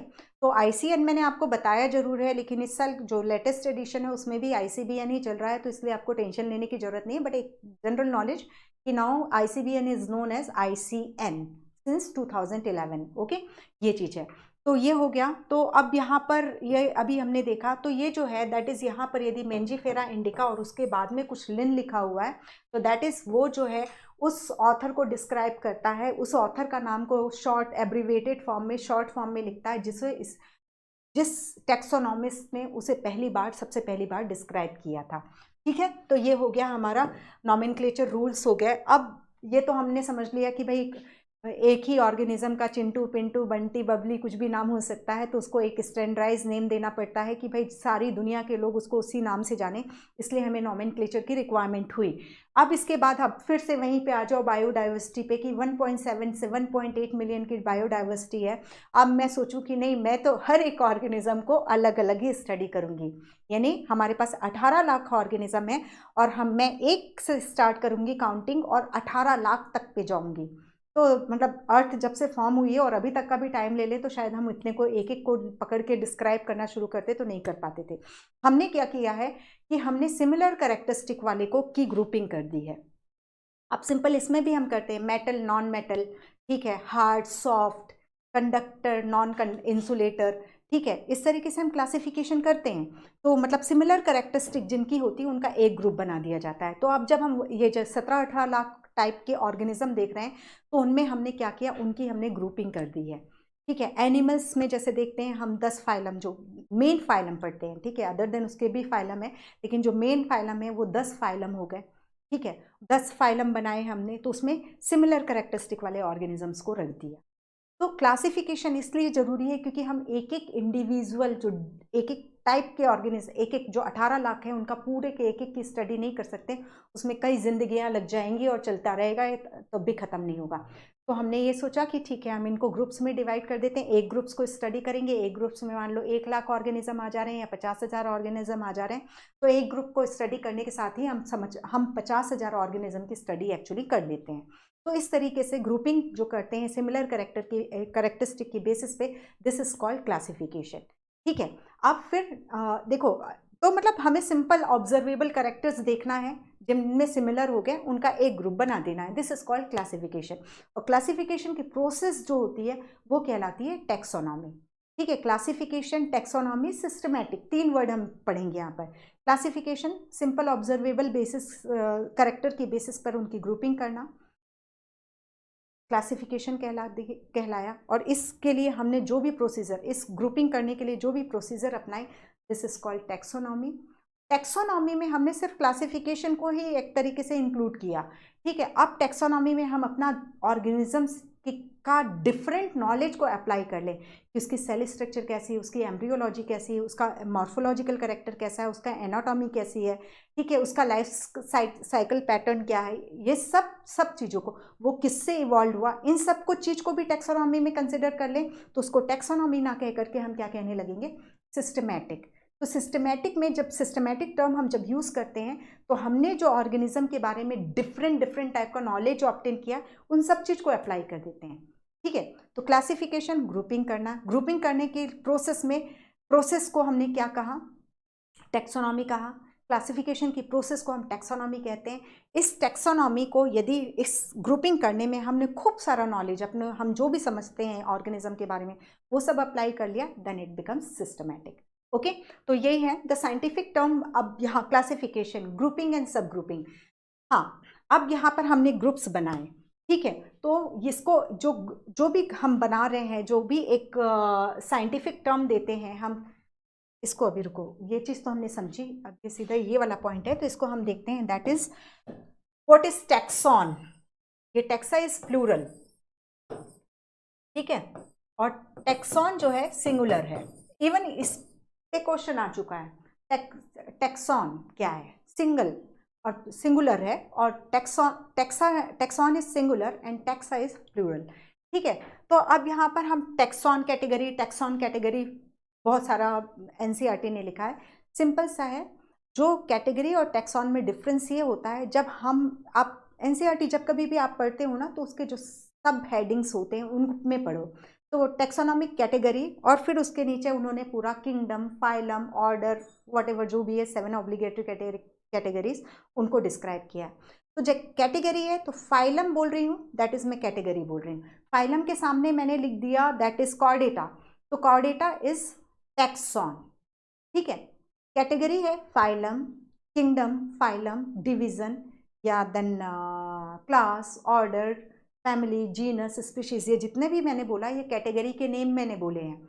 अब इस कैटेगरी के सामने आप जो लिखते हो, ऑर्डर के सामने आपने लिखा पॉलीमोनियल्स, ठीक है, या प्राइमेटा, ठीक है, तो या कार्निवोरा, जो कुछ भी लिखा आपने, दैट इज वो जो है टैक्सॉन को डिस्क्राइब कर रहे हो। जो आप ऑर्डर का नाम लिख रहे हो या जो आप फाइलम का नाम लिख रहे हो, दैट इज टैक्सॉन। अब उस फाइलम, जैसे मेमेलिया में एप्स हैं या मेमेलिया में टाइगर है, तो मैंने पैंथेरा लियो बोला, Panthera leo that is Panthera tigris, वो भी एक टैक्सॉन है, ठीक है। टिग्रिस बोला, वो भी एक टैक्सॉन है। तो ये चीज को याद रखिए, कैटेगरी ये हो जाता है, कैटेगरी के सामने आप जो भी लिख रहे हो that is called taxon. Okay, the scientific term for categories that is taxon. Process of classification taxonomy, और टैक्सोनॉमी टर्म जो है डी कैंडोले ने दिया था, ठीक है, डी कैंडोले ने दिया था। और एक चीज और, बहुत ज्यादा आप ना, मतलब मेरे पास क्वेश्चन आते रहते हैं इसने, क्योंकि कहीं जो आपको नोट्स में मिला है और गूगल सर्च करते हो उसमें भी बहुत सारे नाम मिल जाते हैं। कोरा देखो तो उसमें तो कॉपी पेस्ट हुई बहुत सारी इंफॉर्मेशन मिलेगी। तो देखो सिंपल सा है, 100 क्वेश्चंस आने हैं, 2 आपके पास इतनी एनसीईआरटी की बुक है, बायो की मैं बात कर रही हूँ, और की बात नहीं कर रही हूँ मैं। तो नीट एक बहुत प्रेस्टिजियस एग्जाम है। कोई बंदा एक साइंटिस्ट का नाम देगा, एक साइंटिस्ट का दे सकता है, मैक्स टू मैक्स 2 साइंटिस्ट का नाम दे सकता है, लेकिन आप लोग 2 साइंटिस्ट का 2 क्वेश्चन के लिए एक ही क्वेश्चन, लास्ट ईयर तो शायद एक ही क्वेश्चन नहीं, ठीक है। तो एक क्वेश्चन के लिए आप लोग कम से कम 200 या मेरे ख्याल से तो जितना आप लोग अपना टाइम इन्वेस्ट करते हो ना, तो उसमें 1000 क्वेश्चन एनसीईआरटी को कॉम्प्रोमाइज कर लेते हो, ठीक है। तो इस चीज़ को समझो, थोड़ा हमें ये भी देखना रहता है कि हाँ, हमें किस चीज़ में कॉन्सेप्ट इतनी सारी, तो क्वेश्चन वो वहाँ से पूछना चाहेगा कि वो रटाफिकेशन वाली चीज़ों में पूछना चाहेगा कि भाई इसका नाम किसने दिया, इसका नाम किसने दिया, ठीक है। तो उसमें बहुत ज़्यादा उसकी जगह एनसीईआरटी के लाइन्स पढ़ोगे तो वो श्योर आपको मार्क्स दिलाएंगे। ओके, तो यहाँ पर टैक्सोनॉमी टर्म जो है, ये एक चीज़ याद रख लो, इसको टैक्सोनॉमी डी कैंडोले ने दिया था और सिस्टमैटिक टर्म लीनियस ने दिया था। ये मैं सिर्फ इसलिए कि हाँ भाई ये यदि नहीं बताऊंगी तो फिर हल्ला होगा कि अरे ये नहीं बताया, ठीक है। तो बेसिस ऑफ, यदि अब जब हम टैक्सोनॉमी देख लिया हमने, that is process of classification is called taxonomy, और टैक्सोनॉमी में डिफरेंट नॉलेज यूज़ किया तो उसको हमने सिस्टमैटिक बना दिया। तो मॉडर्न टैक्सोनॉमी जो कि अब क्या कहलाती है, सिस्टमैटिक कहलाती है, उसमें यदि हम देखें तो एक्सटर्नल और इंटरनल स्ट्रक्चर भी देखते हैं, सेल की भी स्ट्रक्चर देखते हैं, डेवलपमेंट प्रोसेस को भी देखते हैं, इकोलॉजिकल इंफॉर्मेशन को भी स्टडी करते हैं, सारी चीज़ें को हम इंक्लूड कर लेते हैं, ठीक है। Then process that are basic to taxonomy, characterisation, basic process of taxonomy question बनता है, that is characterisation, identification, classification and nomenclature. अब जब क्लासिफिकेशन हमने देखा कि भाई इतने सारे ऑर्गेनिज्म में ग्रुप बना दो तो हमारा काम बहुत हल्का हो जाता है, तो ये हमने जब हमने ऑर्गेनिज्म को समझा तो हमने ये टैक्सोनॉमी वाली अप्रोच ली कि भाई वो कैसा दिखते हैं, सेल वॉल प्रेजेंट है नहीं है, फोटोसिंथेटिक ऑटोट्रॉफिक है कि नहीं है, ये सब चीज़ों को यूज़ किया। लेकिन यदि आप ह्यूमन इवोल्यूशन को समझो ना, तो जब तक उनको खाने वाने की चीज़ों को ढूंढना पड़ता था ना, तो वो सब उसी में बिजी रहते थे। जब उन्होंने एक जगह रहना शुरू किया, नदियों के किनारे, समझ में आ गया उनको, एक जगह रहना शुरू किया, तो घूमने फिरने से टाइम बचना शुरू हुआ। फिर उन्होंने अपने सराउंडिंग्स को देखा और अपने सराउंडिंग के को देखा कि भाई हम इसमें अब हम किसको खाने में यूज़ कर सकते हैं, किसको पहनने के लिए यूज़ कर सकते हैं, किसको घर बनाने के लिए यूज़ कर सकते हैं। दैट इज़, जब अर्लीस्ट क्लासिफिकेशन को देखो तो उन्होंने जो अर्लियर ह्यूमन ने जो क्लासिफिकेशन प्रोसेस के लिए जो क्राइटेरिया चूज़ किया था, वो नीड चूज़ की थी, क्या ज़रूरत है। रोटी कपड़ा और मकान की बेसिस पर उन्होंने ऑर्गेनिज्म को क्लासिफाई किया कि इसको खा सकते हैं, इसका यूज़ हम पहनने के लिए कर सकते हैं, इसका यूज़ जो है हम घर बनाने के लिए कर सकते हैं। ठीक है, तो ये है अर्लियर क्लासिफिकेशन है, वो वेरियस यूजेस ऑर्गेनिज्म का किस तरीके से यूज़ कर सकते हैं। Systematic arrangement of organism on the basis of relationship among them, और सिस्टमैटिक टर्म लिनियस ने प्रपोज किया था, ये क्लियर है। तो सिस्टमैटिक, अभी जब टेक्सोनॉमी में हमने सिर्फ क्लासिफिकेशन को इंक्लूड किया था, तो यहाँ पर सिस्टमैटिक में हम आइडेंटिफिकेशन, नॉमेनक्लेचर, क्लासिफिकेशन, इन सभी चीज़ों को इंक्लूड करते हैं। ये बहुत अच्छा सा क्वेश्चन बन सकता है। ठीक है, तो taxonomy is the process of classification. Okay, और ये जो सिस्टमैटिक है, यहाँ पर आपको ऑर्गेनिज्म को आइडेंटिफाई करते हो। Nomenclature process also under comes systematic and classify करना, यानी आप उस ऑर्गेनिज्म को पूरा समझ रहे हो। सिस्टमैटिक में evolutionary aspect, that is phylogenetic relationship को भी लिया जाता है कि कौन सा ऑर्गेनिज्म किससे डेवलप हुआ। तो सिस्टमैटिक टर्म बोल रहे हो, यानी कोई सिस्टमैटिकली किसी ऑर्गेनिज्म को सिस्टमैटिकली अरेंज कर रहा है, इसका मतलब है वो उसको he has wide knowledge, vast knowledge. ठीक है, तभी तो वो कैपेबल है कि वो उसको आइडेंटिफाई भी कर पा रहा है, उसको क्लासीफाई भी कर पा रहा है, यानी उसको पूरा उसके division, phylum and A to Z चीज़ें उसके बारे में मालूम है। ठीक है, सिस्टमेटिक या इवोल्यूशनरी अकाउंट को भी, इवोल्यूशनरी चीज़ों को भी कंसिडर करता है। Classification is hierarchy of steps and each step represent a rank और कैटेगरी। ठीक है, अब जब हम क्लासिफिकेशन बोल रहे हैं तो कि हमने सिर्फ एक देख लिया कि भाई 3 पेयर ऑफ लेग्स जो हैं, 3 पेयर ऑफ लेग्स जो हैं, जॉइंटेड लेग्स जो हैं, और इंसेक्टा की कैरेक्टरिस्टिक है, बस उतने से काम नहीं चलता। वो उसको हमें पूरा ए से लेके किस, सबसे पहले ये ऑटोट्रॉफिक है कि हेट्रोट्रॉफिक है, इसमें सेल वॉल प्रेजेंट है कि नहीं है, मतलब दैट इज हमें शुरू से एक एक स्टेप देखना पड़ता है। जैसे एनिमल किंगडम और प्लांट किंगडम में वाइड जो डिफरेंस हो जाता है, presence of cell wall, absence of cell wall हो गया, ऑटोट्रॉफिक सॉरी जस्ट मिनट।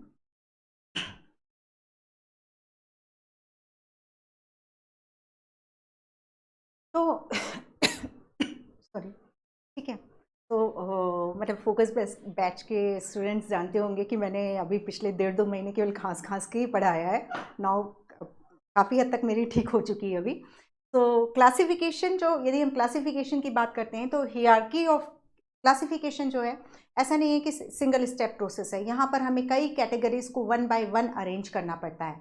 ठीक है, क्यों करना पड़ता है, क्योंकि हम जैसे जैसे किसी ऑर्गेनिज्म को, मतलब टैक्सोनॉमिक स्टडी होती है, जब किसी ऑर्गेनिज्म के बारे में A to Z information obtain करते हैं, तो फिर हम देखते हैं एक ए ऑर्गेनिज्म, सपोज एक ऑर्गेनिज्म है, ठीक है, A B C D हमने स्टडी किया, तो यहाँ पर यदि हम देख रहे हैं कि ये दोनों मैच एकदम सुपरफिशियली देख रहे हैं, तो हमें लगता है कि नहीं, ये दोनों तो बिल्कुल इंटायरली डिफरेंट है। बट लेकिन हम जब इनके करेक्टर नोट डाउन करते हैं दोनों के, तो कई करेक्टर में ये डिफरेंट है, लेकिन कई करेक्टर में ये सिमिलरिटी भी शो कर रहे हैं। तो इनको यदि हम जैसे एनिमल में ले रहे हैं, एनिमल किंगडम की बात कर रहे हैं, तो हम एक स्पॉन्जेस पोरीफेरा का एक कोई ले लेते हैं, यू स्पॉन्जिया ले लेते हैं, यू स्पॉन्जिया। ठीक है, एक ये जो है सिलेंड्रिटा हो गया, और ये हो गया सपोज टाइगर ही ले लो। ठीक है, तो यहाँ पे तो आप सिमिलरिटी शो कर सकते हो क्या, you Spongia and hydra and tiger. ठीक है, इनकी ये आप देख के सिंपल बोल दोगे कि नहीं भाई, इन तीनों का तो कोई कॉम्बिनेशन नहीं है, लेकिन जब आप पूरी उसकी टैक्सोनॉमिक स्टडी करोगे तो फाइनली आपको पता चलेगा, अरे ये तो इसकी भी सेल में सेल वॉल नहीं है, ये भी हेट्रोट्रॉफिक है, इसका मोड ऑफ इंजेशन, इसका मोड ऑफ न्यूट्रिशन भी इंजेशन है। तो फाइनली हम उनको किस लेवल पर, यहाँ पर एनिमल दैट इज किंगडम के लेवल पर हम उनको एक साथ रख देंगे। ठीक है, तो यहाँ पे हम देख रहे हैं कि कई सारी डिसिमिलरिटी है, कुछ सिमिलरिटी है, तो हम सिर्फ एक ही क्लास, एक ही टैक्सॉन तो क्रिएट नहीं कर सकते ना, हमें स्टेप्स करने होंगे कि यहाँ पर तो ये यहाँ पर तो ये मैच कर रहे हैं लेकिन फिर अलग हो गए, फिर यहाँ पर इनमें इनको रखा, फिर इससे ये और अलग हो गए, अलग हो गए, फिर ये और अलग हो गए।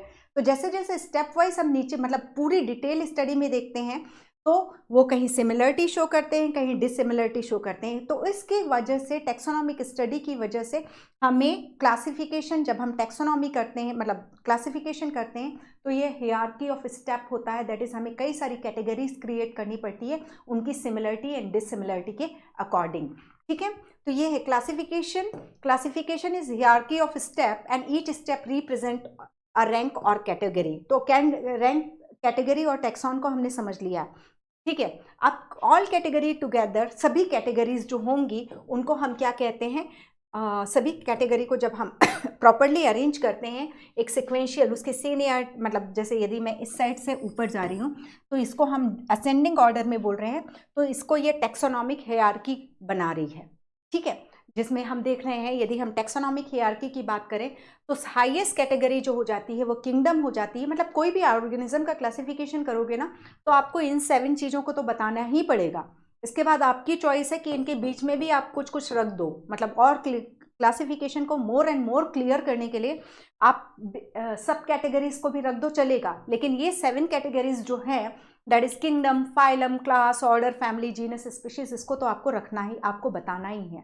ठीक है, वो किस ऑर्डर में है, किस क्लास में है, किस डिवीजन में है एंड किस किंगडम में है। That's why we said these category as obligatory category. ठीक है, ऑब्लिगेटरी कैटेगरी कहीं पे भी वर्ड नहीं यूज हुआ है, इनके लिए ब्रॉड कैटेगरीज ही बोला है एनसीईआरटी ने। तो लेकिन किसी भी ऑर्गेनिज्म को यदि हमें उसकी टैक्सोनॉमिकल पोजीशन बतानी है तो we have to show obligatory categories. ठीक है, और इनके बीच में जो कैटेगरीज आती हैं वो सब कैटेगरीज हो जाती हैं। अब जैसे जैसे सब ऑर्डर है तो सब SUB सब वर्ड तो डेफिनेटली इससे नीचे आ जाएगा। सुप्रा वर्ड यूज करोगे, यदि सुप्रा ऑर्डर यूज करोगे तो सुप्रा यानी ऑर्डर से सुपर है, यानी ऑर्डर से ऊपर आ जाएगा। तो आप इतना दैट इज सब है तो उस कैटेगरी से नीचे जाएगा, सुप्रा है तो उस कैटेगरी से ऊपर जाएगा। इस चीज को फिर थोड़ा सा याद रख लेना।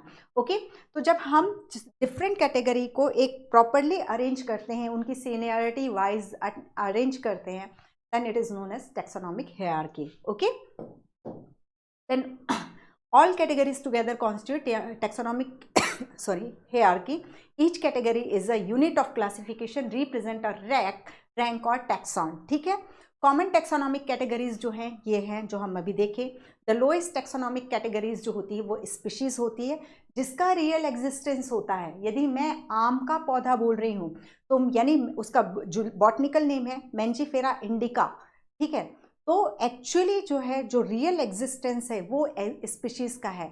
मेंजीफेरा एक ग्रुप ऑफ स्पीशीज है, दैट इज मेंजीफेरा जीनस है। मैं मेंजीफेरा बोल करके ये नहीं छोड़ सकती कि मैंने मेंजीफेरा बोल दिया यानी मैंने आम को बोल दिया। मैं जब बोलूँगी स्पीशीज बोलूँगी इंडिका, मेंजीफेरा के साथ जब मैं इंडिका बोलती हूँ तब मैं आप ये कह सकते हो कि मैं आम के पौधे के बारे में बात कर रही हूँ। मैंने पैंथेरा बोल दिया तो पैंथेरा आपको क्लियर नहीं करेगा कि मैं लायन की बात कर रही हूँ कि टाइगर की बात कर रही हूँ कि लेपर्ड की बात कर रही हूँ। तो स्पीशीज हैज़ रियल एग्जिस्टेंस। जो आप देखते हो ना, जैसे हम दिख रहे हैं, हम स्पीशीज दिख रहे हैं। होमो में तो हम होमो हैबिलिस, होमो सेपियन, होमो इरेक्टस, कितने सारे हमने देखे हैं। ठीक है, लेकिन जो sapien that is real existence है वो मतलब होमो इज जीनस एंड जो उसकी स्पीशीज में हम सेपियन स्पीशीज। ओके, तो स्पीशीज जो होती है उसका रियल एग्जिस्टेंस होता है और बाकी जो होती हैं वो ग्रुपिंग दैट इज हियरार्की बनाने में काम आती हैं। हम उनको कैरेक्टर की बेसिस पे हमने ग्रुप मतलब कैटेगरीज बना करके रखी। हाईएस्ट कैटेगरी जो हो जाएगी वो किंगडम हो जाएगी। ये अरेंजमेंट है तो इसमें इन सब का सीक्वेंस आपको याद रखना है कि किसके नीचे कौन आएगा।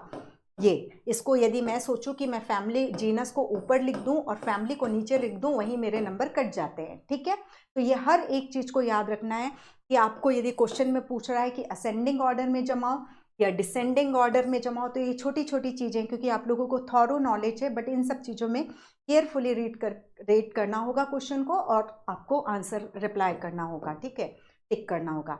तो अब हमने देख लिया कि जो जितनी भी टैक्सोनॉमिक कैटेगरी है टैक्सोनॉमिक हियरार्की को भी हमने देखा। अब इसमें हम एक एक टैक्सोनॉमिक कैटेगरीज को पढ़ेंगे। तो दैट इज स्पीशीज, तो लोअर मोस्ट कैटेगरी हो गई है जिसका रियल एग्जिस्टेंस है। Real basic unit of classification is species. Okay, और ये जो जब स्पीशीज में रखा जाता है, एक स्पीशीज के जो जितने, मान लो एक हम होमो सेपियन की बोल रहे हैं, सेपियन, अब जैसे इंडिया की पॉपुलेशन 125 करोड़ 135 करोड़ वॉटेवर जो भी है, तो हम बोल रहे हैं तो स्पीशीज में जितने भी इंडिविजुअल होते हैं वो पॉपुलेशन बनाते हैं, और स्पीशीज के इंडिविजुअल के बीच में इंटरब्रीडिंग हो सकती है। दैट इज एक होमोसेपियन में जो सेपियन स्पीशीज है, वो सेपियन दूसरे सेपियन के साथ रिप्रोडक्शन कर सकता है। लेकिन हम सोचे कि दो डिफरेंट स्पीशीज के बीच में ब्रीडिंग हो जाए, तो रिप्रोडक्शन हो भी गया, प्रोजेनी प्रोड्यूस हो भी गई, तो वो प्रोजेनी जो है यदि हम इंटर स्पेसिफिक ब्रीडिंग कराएंगे, दो डिफरेंट स्पीशीज ए, स्पीशीज बी, इनका जीनस कॉमन है, ठीक है, ये एक कॉमन जीनस की दो स्पीशीज है। अब यहाँ पर ए बी, ये एक पॉपुलेशन है, बी स्पीशीज की पॉपुलेशन है, ये ए स्पीशीज की पॉपुलेशन है। ये इनके बीच में रिप्रोडक्शन हो सकता है, और जो प्रोजेनिस प्रोड्यूस होगी वो फर्टाइल होगी, राइट, वो फर्टाइल होगी। लेकिन यहाँ पर ये इनके बीच में रिप्रोडक्शन होगा, इनके बीच बनने वाली प्रोजेनिस जो है फर्टाइल होगी। फर्टाइल होगी का मतलब क्या हुआ कि इनमें भी वाइबल गैमेट्स बनेंगे, और उनके बीच मतलब वो सेक्सुअल रिप्रोडक्शन करने में, दैट इज गैमेट प्रोड्यूस करने में कैपेबल होंगे।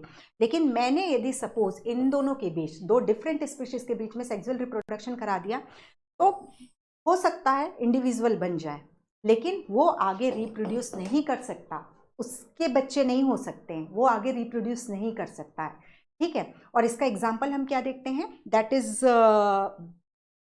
इज हम देखते हैं म्यूल, खच्चर, ठीक है, जो कि डोंकी एंड हॉर्स के बीच, डोंकी अलग स्पीशीज, हॉर्स अलग स्पीशीज, इनके बीच में सेक्सुअल रिप्रोडक्शन कराया गया, म्यूल बना। म्यूल सोचे कि वो गैमेट प्रोड्यूस कर ले, तो नहीं कर सकता, उसकी कॉन्सेप्ट कहाँ जाती है, that is principle of inheritance या meiosis cell division. Meiosis cell division ले लो, दैट इज क्योंकि सिनेप्सिस बोलती है कि भाई मुझे हेमोलोगस पेयर ऑफ क्रोमोसोम लेकर के ला करके दो, तो हॉर्स के तो क्रोमोसोम अलग है, डोंकी के क्रोमोसोम अलग है, तो उनके बीच में सिनेप्सिस हो ही नहीं सकती। सिनेप्सिस नहीं हो सकती तो गैमेट फॉर्मेशन नहीं हो सकता है। ओके, तो ये चीज़ याद रखना। तो जब हम स्पीशीज की बात करते हैं, तो जो अब एनसीईआरटी के टर्म पे, that is fundamental similarity, group of organism with fundamental similarity है, ठीक है, बिल्कुल सिमिलर हो जाएंगे वो। Then two closely related species distinguish on the basis of distinct morphological difference, ठीक है। अब जैसे यहीं पर ले लो, अब मैं ले रही हूं टाइगर, पैंथेरा टिग्रिस और पैंथेरा लियो, ठीक है, ये दो स्पीशीज है, ठीक है, दोनों का जीनस कॉमन है, पैंथेरा है, लेकिन आप टाइगर को लियो से डिफ्रेंशिएट कर पाते हो, या लेपर्ड को लियो से, लायन से डिफ्रेंशिएट कर पाते हो। तो जो यही बोल रहा है, टू क्लोजली रिलेटेड स्पीशीज हैं ये, ठीक है, एक ही जीनस को बिलोंग करती हैं, लेकिन उनमें डिफरेंस आपको देखने को मिलेगा। ऐसा नहीं कि सारे पूरे मॉर्फोलॉजिकल डिफरेंस होंगे, कुछ मॉर्फोलॉजिकल डिफरेंसेस में मतलब कुछ मॉर्फोलॉजिकल कैरेक्टर में सिमिलरिटीज भी मिलेगी, कुछ में डिफरेंस भी मिलेगा। तो ये आप एनसीईआरटी पढ़ोगे तो इसका मतलब ये है। तो यहाँ पर एक लाइन मैंने ली हुई है, that is two closely related species distinguish on the basis of distinct morphological difference. Genus can be monotypic और पॉलीटिपिक, यानी एक जीनस जो है उसमें केवल एक स्पीशीज भी हो सकती है, और मोर देन वन स्पीशीज वाला जीनस भी हो सकता है। तो यदि सिर्फ एक स्पीशीज है एक जीनस में, तो उसको आप मोनोटिपिक जीनस बोलोगे, और एक से अधिक स्पीशीज है तो आप पॉलीटिपिक जीनस बोलोगे। Okay, then two species of a genus are two different organism. हम क्लियर देख रहे हैं, पैंथेरा लियो अलग है, पैंथेरा पार्डस अलग है, पैंथेरा टिग्रिस जो है वो अलग है। तो सभी अलग अलग, एक अलग अलग स्पीशीज जो है दो डिफरेंट ऑर्गेनिज्म हो जाते हैं, ठीक है। Human being belongs to sapien which is grouped into the genus Homo. The scientific name of human being Homo sapien. Okay, species of same genus share morphological, हाँ, स्पीशीज ऑफ सेम जीनस। अब वो जो second line मैंने आपको वहाँ पे explain की कि कुछ मॉर्फोलॉजिकल कैरेक्टर्स में वो सिमिलरिटी शो करती हैं, एक ही जीनस की दो स्पीशीज, कुछ में सिमिलरिटी कुछ में डिफरेंसेस शो करती हैं। सभी सिमिलर हो जाएगा तो वो दो स्पीशीज तो बचेगी नहीं ना, वो तो एक ही स्पीशीज हो जाएगी। ठीक है, तो कुछ में डिफरेंस होगा, कुछ में सिमिलरिटी होगी, और उसका सबसे अच्छा एग्जांपल जो हम पैंथेरा पैंथेरा पैंथेरा कर रहे हैं वो चीज़ है। ठीक है, तो आपको एक काम करके रखना है, वो हालांकि हम जब एमपीक्यू सॉल्व करेंगे तो उसमें उस चीज़ को कवर किया। अब जैसे सोलेनम, ठीक है, सोलेनम जीनस है, ठीक है, तो उसमें हम देखते हैं मेलोंजिना भी है, नाइग्रम भी है। सोलेनम मेलोंजिना कुछ नहीं है, अपना बैगन है, ठीक है, और सोलेनम नाइग्रम जो है वो मकोई होता है, ठीक है, और सोलेनम ट्यूबरोसम जो है वो हमारा आलू होता है। तो ये सब चीज़ मतलब सीरियसली मैंने आप लोगों को गार्सिनिया का भी वो बताया था फोकस बैच में, दैट इज़ गार्सिनिया कुछ नहीं है, हमारा कोकम है। तो ये सोलेनम नाइग्रम एंड सोलेनम मेलोंजिना ये सब सुनो तो ऐसा लगता है कितने हाई फाई पौधे होंगे, जो हम रोज़ खाते हैं वही चीज़ें हैं ये, ठीक है। सो इन सब के जीनस और स्पीशीज़ के नाम को भी आप थोड़ा देखिएगा, हम एमपीक्यू में उनको कवर भी करेंगे। ओके, तो ये है, तो एक सेम जीनस के स्पीशीज में मॉर्फोलॉजिकल सिमिलरिटीज भी देखने को मिलती है और डिसिमिलरिटीज भी देखने को मिलती है। जीनस जो होता है क्लोजली रिलेटेड स्पीशीज हो गया, ठीक है। अब क्लोजली रिलेटेड स्पीशीज, ठीक है, पैंथेरा भी, Panthera leo, Panthera tigris, Panthera pardus. Panthera pardus is leopard, तेंदुआ, ठीक है, लेपर्ड दैट इज तेंदुआ। तो आप देख रहे हो इनको सबको, सबका जीनस नेम क्या है, जेनेरिक नेम क्या है, पैंथेरा। तो हम देख रहे हैं पैंथेरा जीनस है और इसमें ये 3 स्पीशीज के बारे में हम बात कर रहे हैं, तो हम क्लियरली देख रहे हैं इनमें सिमिलरिटीज भी हैं, डिसिमिलरिटीज भी। तो this is a group of closely related species make a genus. Okay, monotypic genus, polytypic genus हमने पहले ही बात कर ली है। और जब कभी एक चीज यहाँ पर और याद रखिए, एनिमल क्लासिफिकेशन के लिए ये चीज बोल रहे हैं, टॉटोनिम्स एक टर्म यूज करोगे आप, तो टॉटोनिम्स का मतलब ये होता है कि जब भी जीनस और स्पीशीज का नेम सेम हो जाता है, कतला कतला, CATLA, कतला कतला आपने रख दिया, जब जीनस और स्पीशीज का नेम सेम हो जाता है और ये एनिमल क्लासिफिकेशन में यूज किया जाता है, तो जब सिमिलर हो जाते हैं ये दोनों नाम, तो उसको हम क्या कहते हैं, टॉटोनिम्स बोलते हैं। Okay, not applicable in plant classification. Then family, अब इसके बाद स्पीशीज देखें, जो मोस्ट फंडामेंटल सिमिलरिटी आपको एक स्पीशीज के ऑर्गेनिजम्स के बीच में देखने को मिलेगी। स्पीशीज के लिए एक चीज और याद रख लो, एनसीईआरटी में मेंशन इंटरब्रीडिंग वाला तो कॉन्सेप्ट हमने समझ लिया, और बायोलॉजिकल कॉन्सेप्ट ऑफ स्पीशीज जो है अर्न्स्ट मेयर ने प्रपोज की थी, जिन्हें हम 20th सेंचुरी का डार्विन के नाम से भी जानते हैं, ठीक है, उनके बारे में भी हम बाद में पढ़ते हैं। तो फैमिली, अब स्पीशीज जीनस, उसकी उस जीनस से हायर कैटेगरी जो हो जाएगी दैट इज फैमिली हो जाएगी। तो फैमिली किसका असेंबलेज होगा, किसकी ग्रुपिंग होगी, क्लोजली रिलेटेड जेनेरा की या जीनस की जो ग्रुपिंग होगी उसको हम क्या कहेंगे, family. A group of related genera, ठीक है, characteristic on the basis of, हाँ, अब जब आप जेनेरा को इकट्ठा कर रहे हो और एक फैमिली में रख रहे हो, तो आपको क्या चीज को देखना है, characterise on the basis of both vegetative, आपको वेजिटेटिव करेक्टर्स को भी कंसिडर करना है, रिप्रोडक्टिव फीचर्स को भी कंसिडर करना है प्लांट स्पीशीज, ठीक है, कि आप केवल रिप्रोडक्टिव पे नहीं जा सकते, केवल वेजिटेटिव पे नहीं जा सकते। जब आप ABCD ये 4 जेनेरा हैं, इनको आप चाह रहे हो कि इनको मैं एक ही फैमिली में रख दूं, इन 4 जीनस को एक ही फैमिली में रख दूं, तो हमें इनके वेजिटेटिव और रिप्रोडक्टिव दोनों कैरेक्टर को देख की सिमिलरिटीज को कंसिडर करना पड़ेगा, फिर हम उसको रख पाएंगे एक ही फैमिली में। ये लाइन ये कह रही है, ठीक है। तो अब जैसे सोलेनेसी में हम देख रहे हैं, सोलेनम भी रखा गया है, पेटूनिया भी रखा गया है, धतूरा भी रखा गया है, ठीक है। फेलिडी फैमिली जो है ये हमारे पैंथेरा की भी फैमिली है, ठीक है, that is Panthera and Felis catus, Felis catus that is बिल्ली का नाम है, कैट का नाम है, ठीक है। सो यहाँ पर आप देखो सोलेनेसी फैमिली के ये मैम जीनस के नाम देख लो, और हमने स्पीशीज के तो नाइग्रम एंड मेलोंजिना ट्यूबरोसम की बात की है, ठीक है। तो इनको थोड़ा सा ध्यान रखना कि कौन जीनस, क्या जीनस का नाम है, क्या फैमिली का नाम है, क्या स्पीशीज का नाम है। पैंथेरा इज जीनस, और पैंथेरा और फेलिस, ये फेलिस जो है ये भी जीनस है, ये भी जीनस है, इन दोनों को एक ही फैमिली में रखा गया है, दैट इज फेलिडी। डॉग को अलग फैमिली में रखा गया है, दैट इज कैनिडी, ठीक है। और ये फेलिस और कैनिडी जो है आगे चल करके कार्निवोरा ऑर्डर में मैच एक साथ आ जाएंगे, ठीक है, क्लियर। तो देखो, आप देखो, अब आप खुद ही देखो कि बिल्ली और डॉग कितने अलग दिखाई देते हैं, लेकिन वो सिमिलरिटी शो करेंगे किसके लेवल पर, ऑर्डर के लेवल पर, तो एक ही ऑर्डर में आ जाएंगे, दैट इज कार्निवोरा ऑर्डर पे आ जाएंगे। तो यानी बिल्ली, डॉग, शेर, ये सारे कहाँ जा करके मिल गए, ये हाइना वाइना जो है सब जो है कार्निवोरा में जाकर के मिल जाएंगे। फॉक्स सब जो है मिल गए आपको, वहाँ पर एक साथ दिखाई देंगे, उनमें सिमिलरिटी देखने को मिल जाएगी आपको ऑर्डर के लेवल पे। तो क्वेश्चंस तो खैर बहुत अच्छे से बन सकते हैं, बहुत अच्छे क्वेश्चंस बन सकते हैं, बट कितने किस तरीके के क्वेश्चन आते हैं वो उस पर डिपेंड करेगा।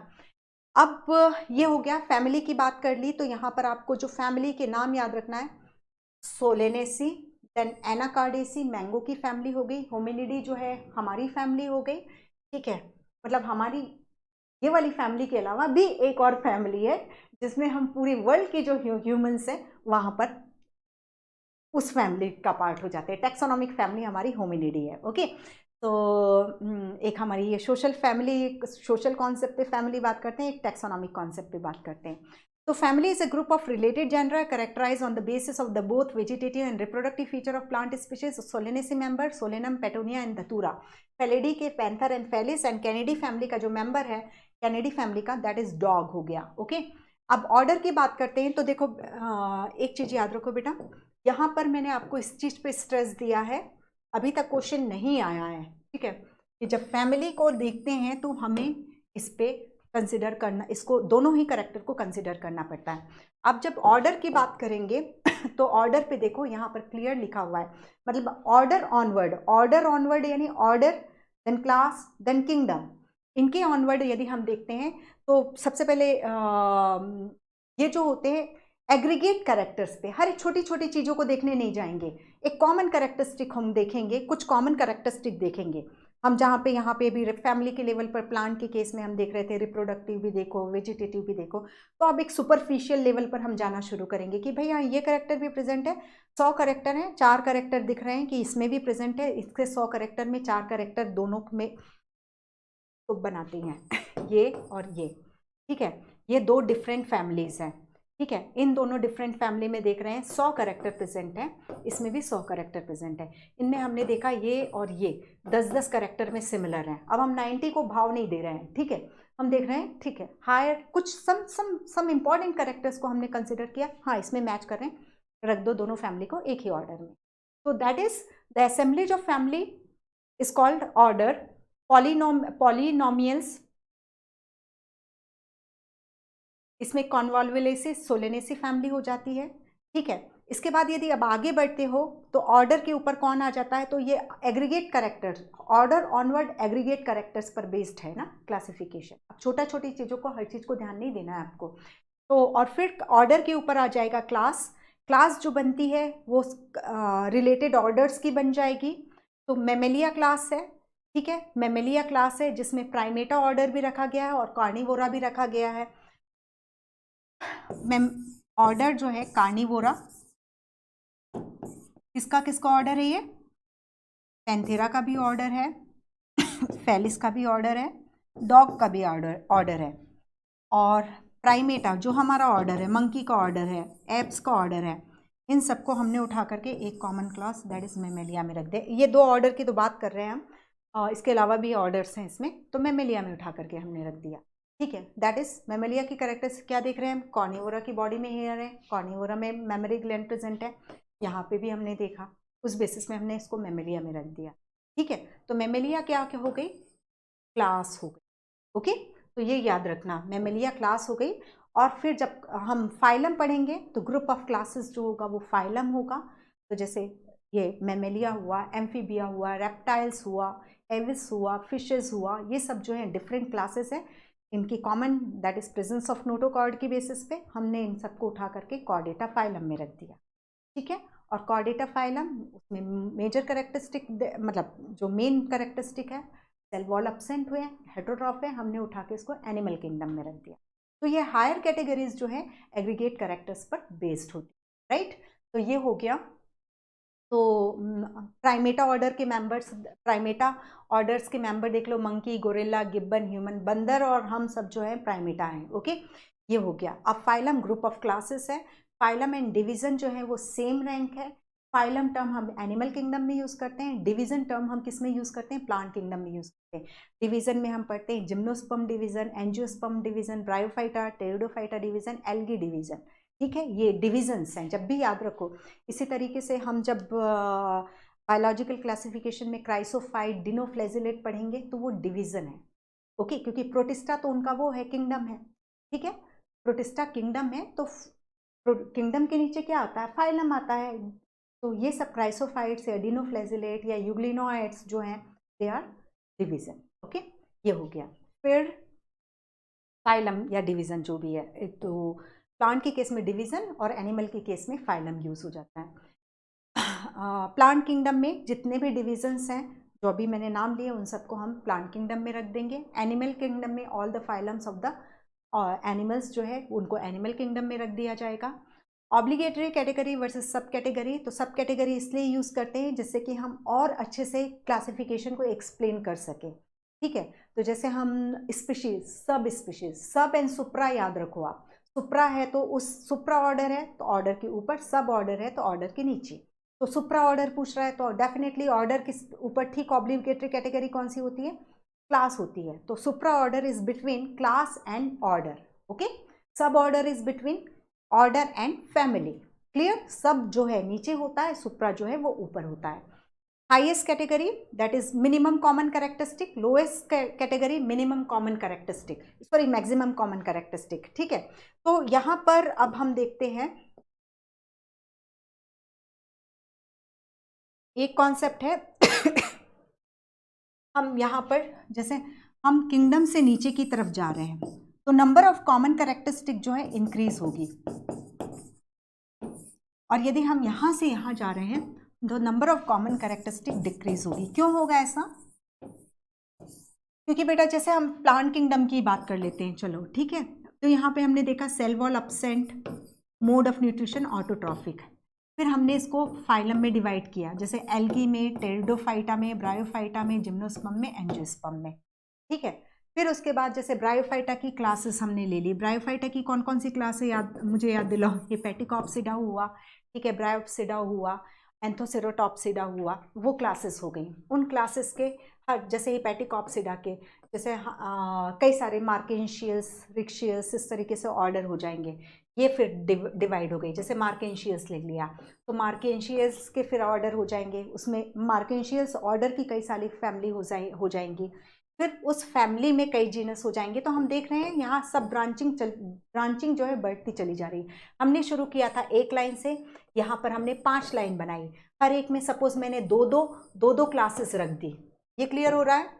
एक किंगडम था प्लांट किंगडम में मैंने 5 डिवीजन रखे, हर एक डिवीजन में मैंने सपोज 5 क्लास रख दी। हर एक डिवीजन में एक मतलब होती नहीं है, मैं एक एक्सप्लेनेशन के लिए ले रही हूँ। यहाँ पर 5 डिवीजन थे और हर एक क्लास में 5 क्लास हो गई, यानी कितनी टोटल क्लास हो गई, 25 क्लासेस हो गई।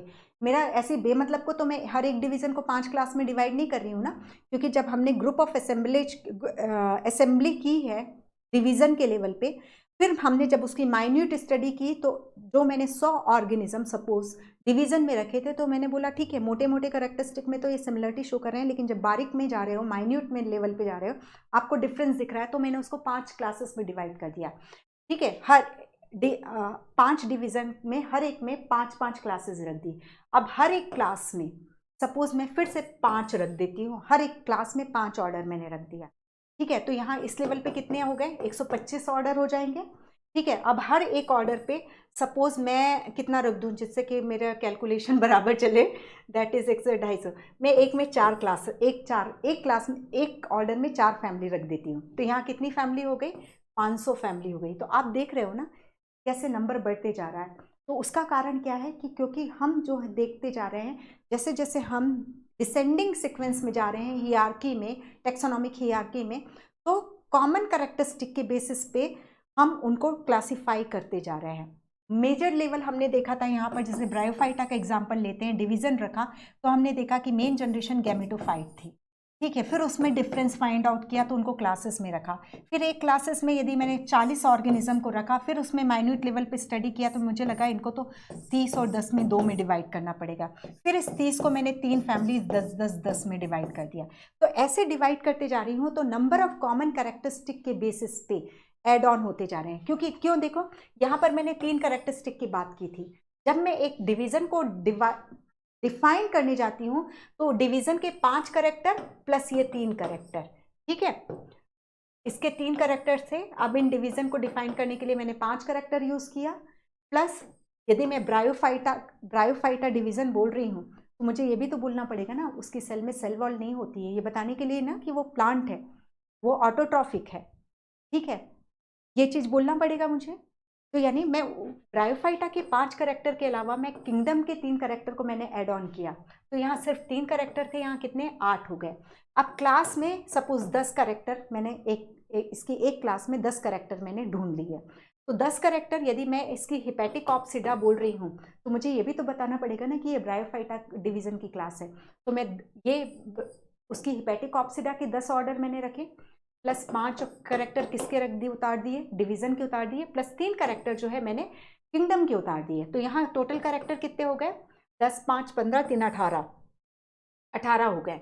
अब ऐसी ऑर्डर में मुझे 10 कैरेक्टर और मिल गए, तो इसके अलावा जो 18 कैरेक्टर है कि ये बताना पड़ेगा कि मार्किंशियस ऑर्डर जो है वो हिपैटिकॉप्सिडा को बिलोंग करता है, तो हिपैटिकॉप्सिडा के ऑर्डर भी के कैरेक्टर भी रखोगे आप, डिवीजन के भी कैरेक्टर उसमें डालोगे, उसमें प्लांट किंगडम के भी कैरेक्टर डालोगे। तो देखो ऐसे जैसे जैसे नीचे उतरते जाते हैं तो ऊपर वाले जो भी कैरेक्टर हैं इसमें आ जाएंगे, इसमें इतने इनके भी कैरेक्टर को इसमें इंक्लूड करोगे, प्लस जीनस के अपने यूनिक कैरेक्टर हो जाएंगे। जब स्पीशीज लेवल पर बात करोगे तो ये हायर कैटेगरी जितनी भी हैं, मान लो यहाँ तक 30 कैरेक्टर्स इकट्ठे हो गए थे और 6 कैरेक्टर उस स्पीशीज के यूनिक हैं जो उस स्पीशीज के इंडिविजुअल के बीच में कॉमन है, तो हम देख रहे हैं कि जैसे जैसे हम नीचे उतरते जा रहे थे हियरार्की और टेक्सोनॉमिक हियरार्की में कॉमन कैरेक्टरिस्टिक जो है वो इंक्रीज होते जा रही थी। अब उल्टा बोल लो तो नीचे से ऊपर जाओगे तो डिक्रीज होती जाएंगे, ठीक है। अब इमेजिन करो कि दिस इज यहाँ पर एक प्लांट किंगडम है, ठीक है। प्लांट किंगडम में हमने एक क्लोरेला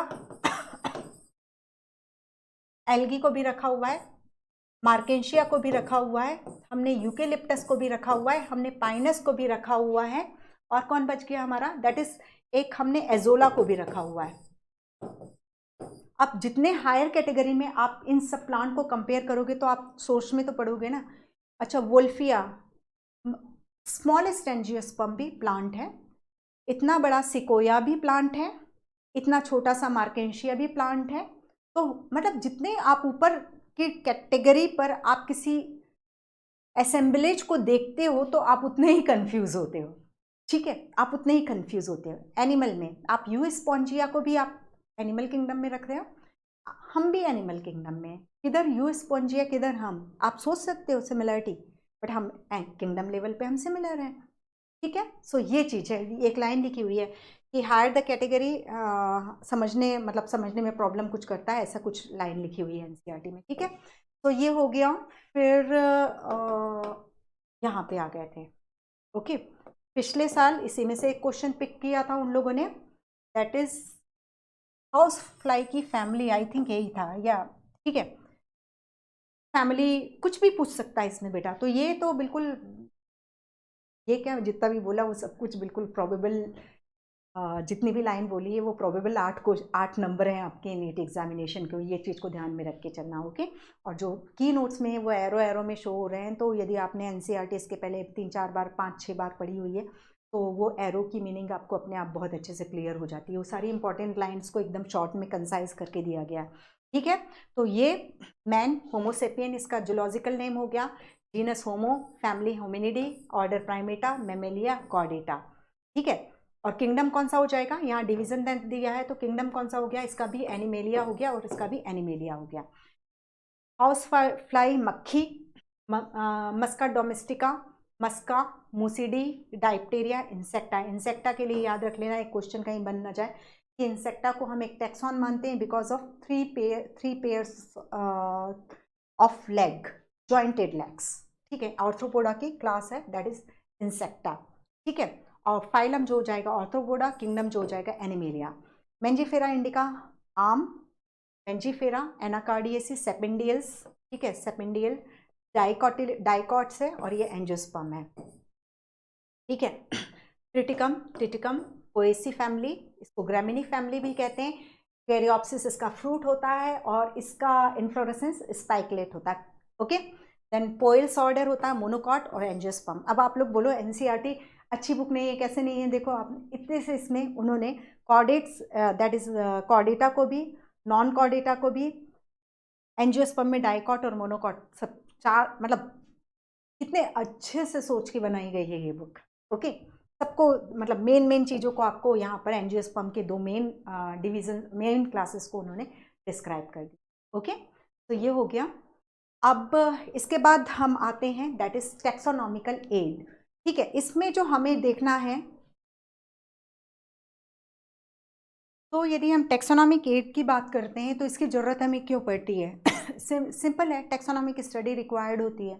या तो आप नॉलेज चाहते हो, अपने बायो रिसोर्सेज को समझना चाहते हो, क्या क्या बायोडाइवर्सिटी है, उनको कितने में ग्रुपिंग की गई है, या फिर सिंपल है हम जो भी हैं, जो भी ऑब्टेन करते हैं, खाना जो है हम एग्रीकल्चर प्रोडक्ट हो गए, वेजिटेबल्स हो गई, या इंडस्ट्री के लिए लाइक कॉटन और वॉट एवर रबर और ये सब जो भी ऑब्टेन करते हैं वो हम प्लांट प्रोडक्ट, मतलब प्लांट और एनिमल से ही हम चीज़ें ऑब्टेन करते हैं।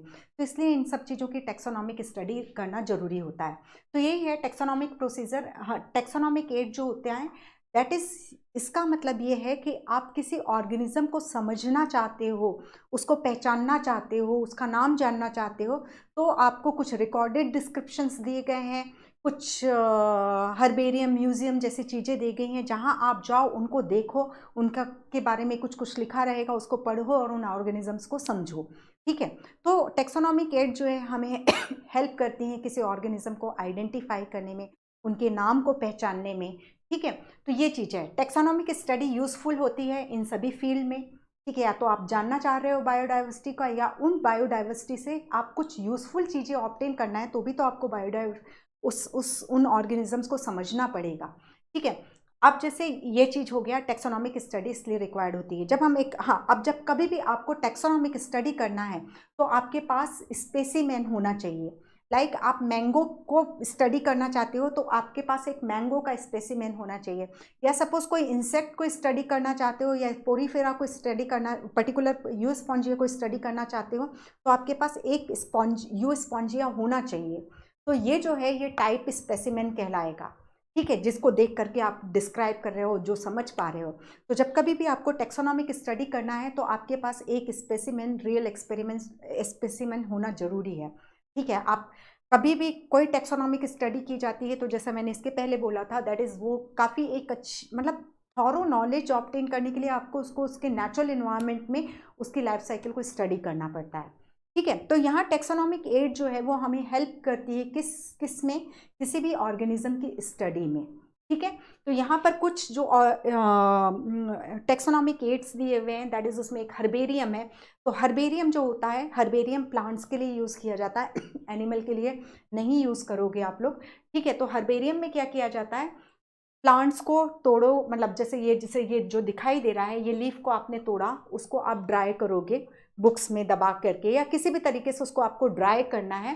ठीक है, तो ड्राई करोगे, प्रेस करोगे, जो मैंने बोला सुखाओगे आप। ठीक है, प्रेस के थ्रू आप ड्राई कर रहे हो, और फिर उसके बाद आप उसको एक शीट में, एक हर्बेरियम शीट होती है, जैसे हमने अभी पढ़ा कि नॉमेनक्लेचर के लिए रूल्स एंड रेगुलेशंस हैं, तो हर्बेरियम भी बनाने के लिए रूल्स एंड रेगुलेशन है और आपको उसको फॉलो करना पड़ता है। ठीक है, तो dried and press plant specimen on sheet, जो हर्बेरियम शीट होती है इंचेस में 11.5 इंटू 16.5 इंचेस की होती है, या सेंटीमीटर में बोलोगे तो 29 सेंटीमीटर इंटू 41.5 सेंटीमीटर की होती है। ठीक है, और ये हर्बेरियम हमें क्या, आप सिंपल सा है, आप सपोज ये एक लीफ देख रहे हो। ठीक है, ये एक आप लीफ देख रहे हो, आप इस लीफ को देख रहे हो और आप जो तोड़ के लीफ लेकर के आए हो, तो इसके बारे में जो भी ये मतलब इसमें तो बहुत सारी चीज़ें एक ही शीट में लगा दी गई, बट एक्चुअली ऐसा नहीं होता है। ये जैसे हर्बेरियम शीट है, तो यहाँ आपने ये लगाया, यहाँ आप पूरे डिटेल्स उसको डिस्क्राइब करोगे, और ये शीट को उस हर्बेरियम में आप एक रूल्स एंड रेगुलेशन के किसके नीचे आएगा, कहाँ पे रखना है, ये सारा काम करके रखोगे। ठीक है, तो आपने ये, आपके हाथ में भी यही लीफ है, आप गए थे फील्ड में, गए आप फील्ड एक्सपेरिमेंट करने गए, आपने प्लांट की लीफ तोड़ करके लाए, या आप एक कोई सा प्लांट या फ्रूट कुछ भी लेकर के आ रहे हो और आप हर्बेरियम में देख रहे हो, इसको आप देखोगे, आपने मैच कराया, अब इसके जितने भी डिटेल्स यहाँ पर पढ़ोगे आपको सब कुछ पता चल जाएगा, इसका बॉटनिकल नेम पता चल जा रहा है। अब उसके बाद आप सर्च कर लो बुक में कि किसमें क्या क्या कैरेक्टरिस्टिक हो जाती है। तो एक क्विक स्टडी के लिए क्विक रेफरल सिस्टम कि आपको डायरेक्ट कर देता है कि भाई ये कौन क्या प्लांट है, इसका क्या बॉटनिकल नेम है, इसकी कौन सी फैमिली है, ये सारी चीज़ें जो हैं वो एक्सप्लेन कर देता है। तो ड्राई हर्बेरियम जो है प्लांट्स के लिए यूज़ किया जाता है, इसमें जो भी प्लांट पार्ट है उसको ड्राई किया जाता है प्रेस करके, और उसको फिर एक हर्बेरियम शीट में रूल्स एंड रेगुलेशन के अकॉर्डिंग लगाया जाता है। Herbarium quick referral system provide कराता है टेक्सोनॉमिकल स्टडी के लिए। ईच शीट में एक लेबल होता है। आप ये जो शीट देख रहे हो यहाँ पर आपको इंग्लिश, लोकल और बॉटनिकल नेम देखने को मिलेंगे। उस प्लांट का उस प्लांट की फैमिली का नेम भी देखने को मिलेगा, उसको किसने कलेक्ट किया था। आप एक हर्बेरियम उठाओ तो उसमें आपको कलेक्टर नेम भी शो होगा कि इसको किसने, मतलब कौन लेकर के आया, इसको किसने, इस हर्बेरियम शीट को किसने बनाया, ठीक है। और हर्बेरियम में भी प्लांट के कभी भी वेरिएबल कैरेक्टर्स को इंक्लूड नहीं किया जाता, लाइक प्लांट की हाइट को, क्योंकि आप आज गए हो तो वो प्लांट छोटा था तो उसकी हाइट आप लिख के आ जाओगे 15 सेंटीमीटर, तो यहाँ पर आप वो 15 सेंटीमीटर उस प्लांट की हाइट है वो मेंशन नहीं करोगे, क्योंकि एक साल बाद जाओगे तो वो हो गया 10 मीटर का। तो ये वेरिएबल कैरेक्टर को, क्योंकि वो एक कन्फ्यूजन क्रिएट करते हैं वेरिएबल कैरेक्टर, तो उनको नहीं आपको इंक्लूड करना होता है।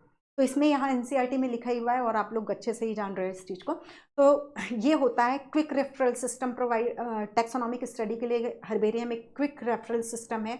और शीट में, हर्बेरियम शीट में किस डेट को कलेक्ट किया गया वो प्लांट स्पेसिमेन, किस प्लेस से कलेक्ट किया गया, उसका local name, botanical name, English name और कलेक्टर नेम, ये सब शो होता है। हाँ, अब आप इसको ड्राई करके चिपका रहे हो एक हर्बेरियम शीट में, तो फंगल इन्फेक्शन, माइक्रोबियल इन्फेक्शन हो सकते हैं। इसलिए हम क्या करते हैं, इसमें इसको प्रिजर्वेटिव इसमें जो यूज़ करते हैं वो 1% सॉल्यूशन यूज़ किया जाता है जनरली, मर्करी क्लोराइड का। ओके, ये हुआ। फिर इसके बाद हम बॉटनिकल गार्डन देखते हैं। तो botanical garden again for plant के लिए, यहाँ पर ये याद रखना, बॉटनिकल गार्डन जो है एक्स सिटू कंजर्वेशन का मोड है। जब आप बायोडाइवर्सिटी कंजर्वेशन पढ़ते हो तो इन सिटू, एक्स सिटू कंजर्वेशन पढ़ते हो तो एक्स सिटू मतलब एक्चुअली वो प्लांट कहीं और ग्रो कर रहा था, मान लो हिमालय में ग्रो कर रहा था, मैं उसको ला करके दिल्ली के एक गार्डन में लगा देती हूँ, बॉटनिकल गार्डन में, तो ये वहाँ है तो नेटिव हिमालय का, लेकिन मैंने ग्रो कहाँ करा रही हूँ, उसको दिल्ली में ग्रो करा रही हूँ। दैट इज, इट इज़ उसके नेटिव प्लेस में ना कंजर्व करके उसको किसी दूसरी जगह में कंजर्व किया जाता। This is called ex situ conservation, ठीक है। तो botanical garden, zoological park, they are example of ex situ conservation. तो यहाँ बॉटनिकल गार्डन में कलेक्शन ऑफ लिविंग प्लांट, और इसमें हम वही फिर उनका बॉटनिकल नेम लिखते हैं, उसके नीचे फैमिली लिखी जाती है। मतलब जैसे ये इसका स्टेम है, प्लांट का स्टेम है, ये प्लांट है, इसका स्टेम है, तो यहाँ पर एक तख्ती लगा दी जाती है, नेम प्लेट, मतलब उसका एक बोर्ड लगा दिया जाता है कि भाई कौन सा प्लांट है, कौन सी फैमिली को बिलोंग करता है, ठीक है। इसमें अब देख लो, that is royal botanical garden जो है वो क्यू में है, इंडियन बॉटनिकल गार्डन हावड़ा में है, दैट इज कोलकाता में है। नेशनल बॉटनिकल रिसर्च इंस्टीट्यूट जो है लखनऊ में है, उसमें भी, इसके कैंपस में भी बॉटनिकल गार्डन है। ओके, तो यहाँ NBRI के नाम से ही आपको लखनऊ, इसको नहीं कि अब ये इंस्टीट्यूट है ये तो गार्डन नहीं है, ये नहीं करना है, वहाँ पर भी गार्डन है। ओके, और ये हुआ। फिर म्यूजियम जो होता है, म्यूजियम में आप लिविंग, अभी हमने देखा हर्बेरियम में प्लांट पार्ट सुखा करके, यानी हर्बेरियम में आपको लिविंग स्पेसिमेन नहीं दिखाई दे रहा, बॉटनिकल गार्डन में आपको लिविंग प्लांट स्पेसिमेन दिखाई दे रहे थे। अब इसके बाद म्यूजियम की बात करते हैं, तो ये प्लांट और एनिमल दोनों के लिए होती है और नॉन लिविंग के लिए होती है, ठीक है। जैसे कोई लार्ज एनिमल है तो हम उसको उसके अंदर जो भी है उसके विजरास वगैरह हैं उसको खाली कर देते हैं और उसके अंदर स्टफिंग कर देते हैं, कॉटन वाटन भर देते हैं और उसको म्यूज़ियम में रख देते हैं। आप लोगों ने डेफिनेटली म्यूज़ियम विजिट किया होगा।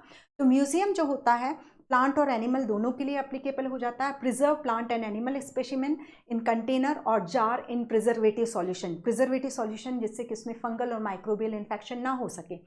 Wait specimen and dry specimen दोनों ही यहाँ पर होते हैं, ठीक है। देन जूलॉजिकल पार्क और जू, यह जो है वाइल्ड एनिमल का एक्स सिटू कंजर्वेशन का मोड है। आप लोग जू घूमने गए होंगे, सभी बड़ी कैपिटल सिटीज़ में जनरली जू होते हैं, तो वहाँ आप जाओगे तो आप वाइल्ड एनिमल्स को देखोगे, उनको उनकी सिमिलर, जैसे वो जब जंगल में रहते थे तो जो कंडीशन में रहते थे उसी तरीके की कंडीशन में हम जूलॉजिकल पार्क या जूज में रखते हैं, ठीक है। तो zoological park is only for animal and ex situ mode of conservation. Then wild animal under human care similar to their natural environment provide information regarding food habit, क्या खाता है, कैसे रहता है, उसकी लाइफ स्टाइल के बारे में यदि आपको पता करना है किसी वाइल्ड एनिमल, जू में चले जाओ, यदि वो ऑर्गेनिज्म होगा तो आप वहाँ पर भी जंगल में बैठने की जरूरत नहीं है, जू में आप उसकी लाइफ साइकिल को स्टडी कर सकते हैं, ठीक है। Then botanical garden and zoological park ex situ mode of conservation है। देन इसके बाद जो होता है एक टैक्सोनॉमिक की है। तो टैक्सोनॉमिक की जो होती है वो रिकॉर्डेड डिस्क्रिप्शन होती है, एक तरीके से मतलब बुक होती है, ठीक है। टैक्सोनॉमिक की में हम सिमिलरिटी किसी भी प्लांट और एनिमल, मतलब plant animal common word use करेंगे, ऑर्गेनिज्म। अब हमने अभी तक देखा herbarium, botanical garden, zoological park and एक और देखा था दैट इज म्यूजियम, ठीक है, डिफ्रेंशिएट किया है हमने। अब इसके बाद हम टैक्सोनॉमिक की पे आते हैं। तो ये बुक होती है, बुक में लिखा रहता है, भाई वो हमसे पूछते हैं क्या तुम जो ऑर्गेनिज्म स्टडी कर रहे हो उसमें विंग्स हैं कि नहीं है, हम बोलेंगे कि हाँ है, तो वो हमें धीरे धीरे इस तरीके से पूछते जाएगा इसमें ये है नहीं है, फिर उसके बाद जैसे विंग्स हैं, ठीक है, तो हम बैट को भी देख रहे हैं उसमें भी विंग्स हैं, फिर वो पूछ लेगा मेमोरी ग्लैंड है नहीं है, हम सपोज हमने पकड़ा हुआ है बैट, तो हम ये बोलेंगे कि भाई हाँ इसमें तो इसमें मेमोरी ग्लैंड है, तो वो हमें बैट की तरफ आगे बढ़ाती जाएगी, या हमने बोला नहीं विंग मेमोरी ग्लैंड नहीं है, तो वो हमें किधर बढ़ाते जाएगी, दैट इज बर्ड्स की तरफ बढ़ाती जाएगी। तो टैक्सोनॉमिकल की जो होती है that is similarity and dissimilarity के बेसिस पर हमें ऑर्गेनिज्म के आइडेंटिफिकेशन में हेल्प करती है, ठीक है।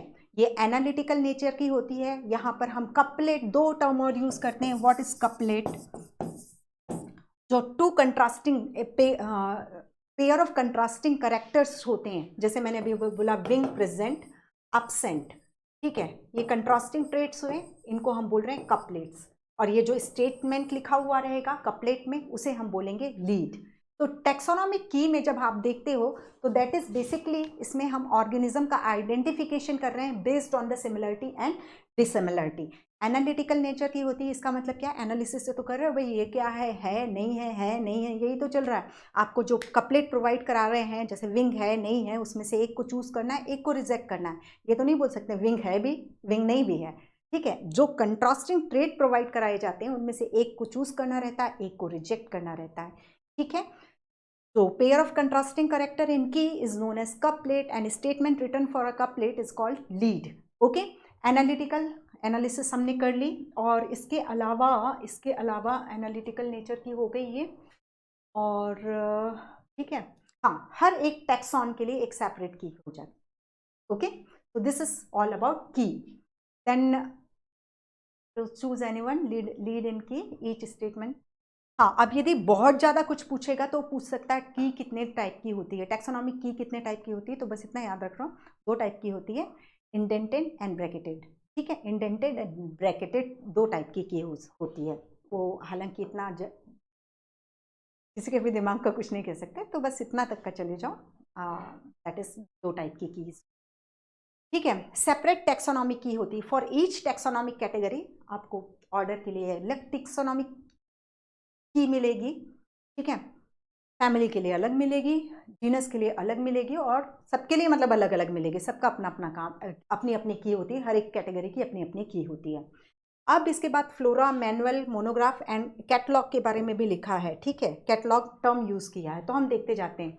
तो फ्लोरा जो है किसी एक पर्टिकुलर एरिया में किसी भी प्लांट, फ्लोरा है, फौना नहीं है, फ्लोरा दैट इज प्लांट, किसी भी एक पर्टिकुलर एरिया में उन प्लांट के हैबिटेट, मतलब जैसे यदि मैं दिल्ली का एरिया सोचूं तो दिल्ली के किस एरिया में कौन सा प्लांट होता है, पूरे दिल्ली में जितने भी प्लांट्स मिल रहे हैं तो कौन सा प्लांट दिल्ली के किस एरिया में मिल रहा है, ये बताऊंगी, ये पता, हाँ ये रिकॉर्डेड डिस्क्रिप्शन है, बुक हो गई ये भी, ठीक है, ये बुक होती है, हम जो भी अब पढ़ने जा रहे हैं that is flora, manual, monograph, catalogue, ये रिकॉर्डेड डिस्क्रिप्शन है, दैट इज ये बुक है।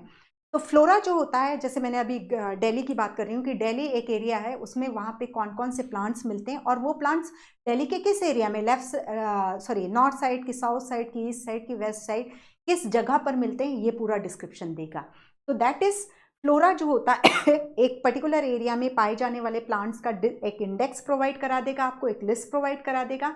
इसके अलावा वो उसमें वहाँ पर कहाँ मिलते हैं, मतलब कहाँ मिलते हैं, दैट इज और किस हैबिटेट में, उसका अल्टीट्यूड का क्या है, कितना है, वो सब कुछ जो है वो आपको डिस्क्राइब कर देगा। तो फ्लोरा आपको एक एरिया के प्लांट के का इंडेक्स लिस्ट प्रोवाइड कराएगा, कहाँ मिल रहे हैं उस एरिया में, हैबिटेट उसका बताएगा, नदी किनारे मिल रहे हैं, पहाड़ में, माउंटेन में मिल रहे हैं, ये सब बताएगा, किसके नॉर्थ ईस्ट वेस्ट साउथ कहाँ पर मिल रहे हैं ये बता देगा। ठीक है, इतना ये सारी इंफॉर्मेशन हमें किससे मिलती है, फ्लोरा से मिलती है। अब इसके बाद जब बोलते हैं मैनुअल, तो मैनुअल इस लाइन को पढ़ो, information for identification of name of species found in area. अब दिल्ली, जैसे अभी दिल्ली के फ्लोरा की हम बात कर रहे हैं, जैसे हाँ फ्लोरा ऑफ दिल्ली एक बुक का नाम है, फ्लोरा ऑफ दिल्ली, इसीलिए मैं दिल्ली कर रही हूँ। तो दिल्ली में किस एरिया में क्या, वो कोई माहेश्वरी ने लिखी है, पी माहेश्वरी नहीं, जे के माहेश्वरी ने, ठीक है। तो उन्होंने सब बता दिया है कि दिल्ली का कौन कौन सा फ्लोरा है, कहाँ कहाँ वो मिलते हैं, ठीक है, पूरी लिस्ट प्रोवाइड कर दी गई है फ्लोरा ऑफ दिल्ली में, जो कि जे के माहेश्वरी ने लिखी हुई है। तो ये हमने फ्लोरा को तो समझ लिया। अब मैं सपोज एक फ्लोरा में एक लिस्ट मिली हुई है कि नॉर्थ दिल्ली में ये प्लांट मिलते हैं। अब मैं चली गई, वो उस प्लांट के पास खड़ी हूँ, बट मैं उसका नाम को आइडेंटिफाई नहीं कर पा रही। तो अब मेरी हेल्प करेगा मैनुअल, ठीक है। एक पर्टिकुलर एरिया में पाए जाने वाले प्लांट के नाम को पहचानने में आपकी हेल्प करेगा, नेम के आइडेंटिफिकेशन, ठीक है। तो मैनुअल जो है, फ्लोरा में तो आपने ये सब देख लिया, उसमें प्लांट के नेम की भी लिस्ट है, लेकिन आप जब जा रहे हो उस नाम को पहचानना चाहते हो और उस प्लांट के नाम को पहचानना चाहते हो, उसमें हेल्प, उस प्लांट के पास खड़े हो गए, उस एरिया के उस प्लांट के पास खड़े हुए आप, फिर अब मैनुअल यूज़ कर लो, ठीक है। फिर इसी तरीके से मोनोग्राफ जो होता है, information on any one taxa, like एक आप ले लो एंजियोस्पर्म का, तो एक बुक है जिसमें केवल एंजियोस्पर्म का डिस्क्रिप्शन है, या एंजियोस्पर्म के एक किसी ऑर्डर का डिस्क्रिप्शन हो जाएगा। तो इस तरीके से सिर्फ एक टैक्सॉन का डिस्क्रिप्शन जब मिलता है तो मोनो यानी सिंगल, मोनो यानी वन, ठीक है, all details of one taxon is called monograph, okay. Then catalogue term use किया हुआ है, तो कैटलॉग का मतलब क्या होता है, दैट इज एक पर्टिकुलर एरिया, अगेन आप दिल्ली पे ही आ जाओ फिर, ठीक है, वहाँ पर जितने भी प्लांट्स मिल रहे हैं आप उनको अल्फ़ाबेटिकली अरेंज कर लो। पहले उन सारे प्लांट्स के नाम लिखो जिनके नाम ए से थे, फिर बी से, फिर सी से, फिर डी से, फिर ई से। केवल प्लांट के नाम नहीं मिलेंगे, उन प्लांट्स के बाकी कैरेक्टरिस्टिक को भी रिकॉर्ड किया जाता है, कैटलॉग में लिखा जाता है, ठीक है। तो दीज आर द टैक्सोनॉमिक की टैक्सोनॉमिक एड कौन कौन सी हो गई हमने हर्बेरियम से स्टार्ट किया था, हर्बेरियम, देन उसके बाद museum, botanical garden, zoological garden, then ये रिकॉर्डेड डिस्क्रिप्शन में हम गए तो टैक्सोनॉमिक की, देन उसके बाद हमने फ्लोरा, मैनुअल, मोनोग्राफ, कैटलॉग, ठीक है। मैनुअल उस पर्टिकुलर एरिया में पाए जाने वाले प्लांट की नेम को आइडेंटिफाई कराएगी, फ्लोरा उस एरिया में कितने प्लांट मिलते हैं, कहाँ पे मिलते हैं, उनका हैबिटेट कहाँ क्या है, उनका घर क्या कहाँ है, ये इन प्लांट का घर को भी बताएगी, ठीक है। डिस्ट्रीब्यूशन पैटर्न भी बता देगी, सबके नॉर्थ साउथ ईस्ट वेस्ट ये भी बता देगी। मोनोग्राफ एक टैक्सॉन का ए से जेड तक R&D कर चुका होगा मोनोग्राफ। एंड लास्ट में कैटलॉग दैट मीन्स उस पर्टिकुलर एरिया में जो भी प्लांट्स हैं उनको अल्फ़ाबेटिकली अरेंज करके उनके कैरेक्टरिस्टिक के बारे में भी बताया जाए, ओके। तो ये हो जाता है। देन अर्न्स्ट मायर, ठीक है। तो ये इवोल्यूशनरी मेनली जो है इवोल्यूशनरी बायोलॉजिस्ट थे, ठीक है। इन्हें Darwin of the 20th century भी बोला गया है। इन्हें जिस टाइटल से सम्मानित किया गया था that is Alexander Agassiz professor of zoology emeritus, ठीक है। हाँ, इनको हम Darwin of the 20th century क्यों बोल रहे हैं, डार्विन का फंक्शन जिन इवोल्यूशन पे, ऑर्गेनिक इवोल्यूशन पे काम किया था उन्होंने, तो ओरिजिन ऑफ स्पीशीज डाइवर्सिटी, ठीक है, इस origin of species diversity, species में डाइवर्सिटी कैसे आई, उसको जो है इन्होंने एक ये कॉन्सेप्ट को इवॉल्व किया। वही जो बायोलॉजिकल कॉन्सेप्ट ऑफ स्पीशीज है कि भाई दो डिफरेंट स्पीशीज हैं तो इंटरब्रीड नहीं करेंगे, यदि कर उनके बीच में रिप्रोडक्शन हो गया तो उनकी प्रोजेनिस जो है वो क्या हो जाएंगी, दैट इज स्टेराइल हो जाएंगी। ठीक है, तो सिनेप्सिस और इन सब की बात करके अभी थोड़ी सी बात करके आए थे। तो हम देख रहे हैं अर्न्स्ट मेयर इवोल्यूशनरी बायोलॉजिस्ट थे, Darwin of the 20th century, because of, और क्यों बोला उन्हें, ओरिजिन ऑफ स्पीशीज डाइवर्सिटी। इन्होंने इस प्रश्न को सेंटर इवोल्यूशनरी बायोलॉजी में बीच मतलब एक बहुत इंपॉर्टेंट क्वेश्चन बनाया इसको, propose biological concept of species. ठीक है, के बाद हाँ, इसके बाद जो अब हम पूरा पढ़ चुके हैं, तो जो भी ब्रेन टीजर्स और do you know what is difference, like taxonomy, systematic classification में डिफरेंस हमने समझा, तो उसको थोड़ा सा आप अपने आप भी सॉल्व करो। फिर उसके बाद हम जो है ये जो ब्रेन टीजर्स हैं इसको हम जरूर MPQ में ले लेंगे, और ये सब कॉन्सेप्ट पे हमने बात की है, तो इसलिए आपको कहीं पे भी कोई प्रॉब्लम नहीं होगी। Okay, category versus taxon, consciousness versus self consciousness, division versus phylum, flora versus manual, herbarium versus museum. ठीक है, ये सारी चीज़ें हमने पढ़ी हुई हैं, तो इसको एक बार गो थ्रू हो लेना। ओके, ये हो गया, सो सिंपल है। अब कंक्लूड करो, दैट इज जब हम लिविंग की कैरेक्टरिस्टिक पढ़ते हैं तो बहुत सारी कैरेक्टरिस्टिक हैं, जिसमें हम डिफाइनिंग फीचर में हम metabolism, cellular organisation and consciousness को लेते हैं। सेल्फ कॉन्शियसनेस ओनली ह्यूमन में प्रेजेंट होता है। रिप्रोडक्शन को हम जनरल प्रॉपर्टी इसलिए नहीं मानते क्योंकि हम देखते हैं कई इनफर्टाइल कपल भी होते हैं, कई मैरिड कपल हैं जिनको बच्चे नहीं हो रहे हैं। ठीक है, तो हम रिप्रोडक्शन को यदि डिफाइनिंग फीचर मान लेते तो उनको तो हम लिविंग बोलेंगे ही नहीं। लिविंग जब डिफाइनिंग फीचर की बात होती है तो मस्ट हैव प्रॉपर्टी, इनमें से तीनों में से एक भी एब्सेंट है तो हम उसे लिविंग नहीं मानेंगे। यदि मेटाबॉलिज्म नहीं हो रहा है उस ऑर्गेनिज्म में, वो लिविंग नहीं है। उसमें सेलुलर ऑर्गेनाइजेशन नहीं है, वो लिविंग नहीं है। उसमें कॉन्शियसनेस नहीं है, तो उसमें वो लिविंग नहीं है। ठीक है, रिप्रोडक्शन नहीं हो लेकिन ये तीन प्रॉपर्टी है तो हम इनफर्टाइल कपल को भी लिविंग मान रहे हैं। म्यूल लिविंग है, mule is that is progeny of interspecific hybridisation, horse and donkey के बीच का है। उसमें कॉन्शियसनेस भी है, उसमें सेलुलर ऑर्गेनाइजेशन भी है, सेल्स में मेटाबॉलिज्म भी हो रहा है, तो वो लिविंग है। रिप्रोड्यूस नहीं कर रहा, चल जाएगा। ग्रोथ को हमने लिविंग डिफाइनिंग फीचर इसलिए नहीं माना क्योंकि हमने देखा कि जो नॉन लिविंग है वो भी आउटसाइड से ग्रोथ शो कर रहे हैं, सरफेस पर डिपोजिशन हो रहा है और वो भी ग्रोथ शो कर रहे हैं। Twin characteristic of growth, that is increase in mass and increase in number. Okay, और लैटिन लैंग्वेज की इंपॉर्टेंस को हमने देखा। ठीक है, कि यदि आप बायनोमियल नॉमेनक्लेचर जो है वो किसने प्रपोज किया, कार्ल लिनियस ने, जिनका एक्चुअल नेम कार्ल वॉन लिन था, उन्होंने अपने नाम तक को लैटिनाइज कर दिया था। ठीक है, और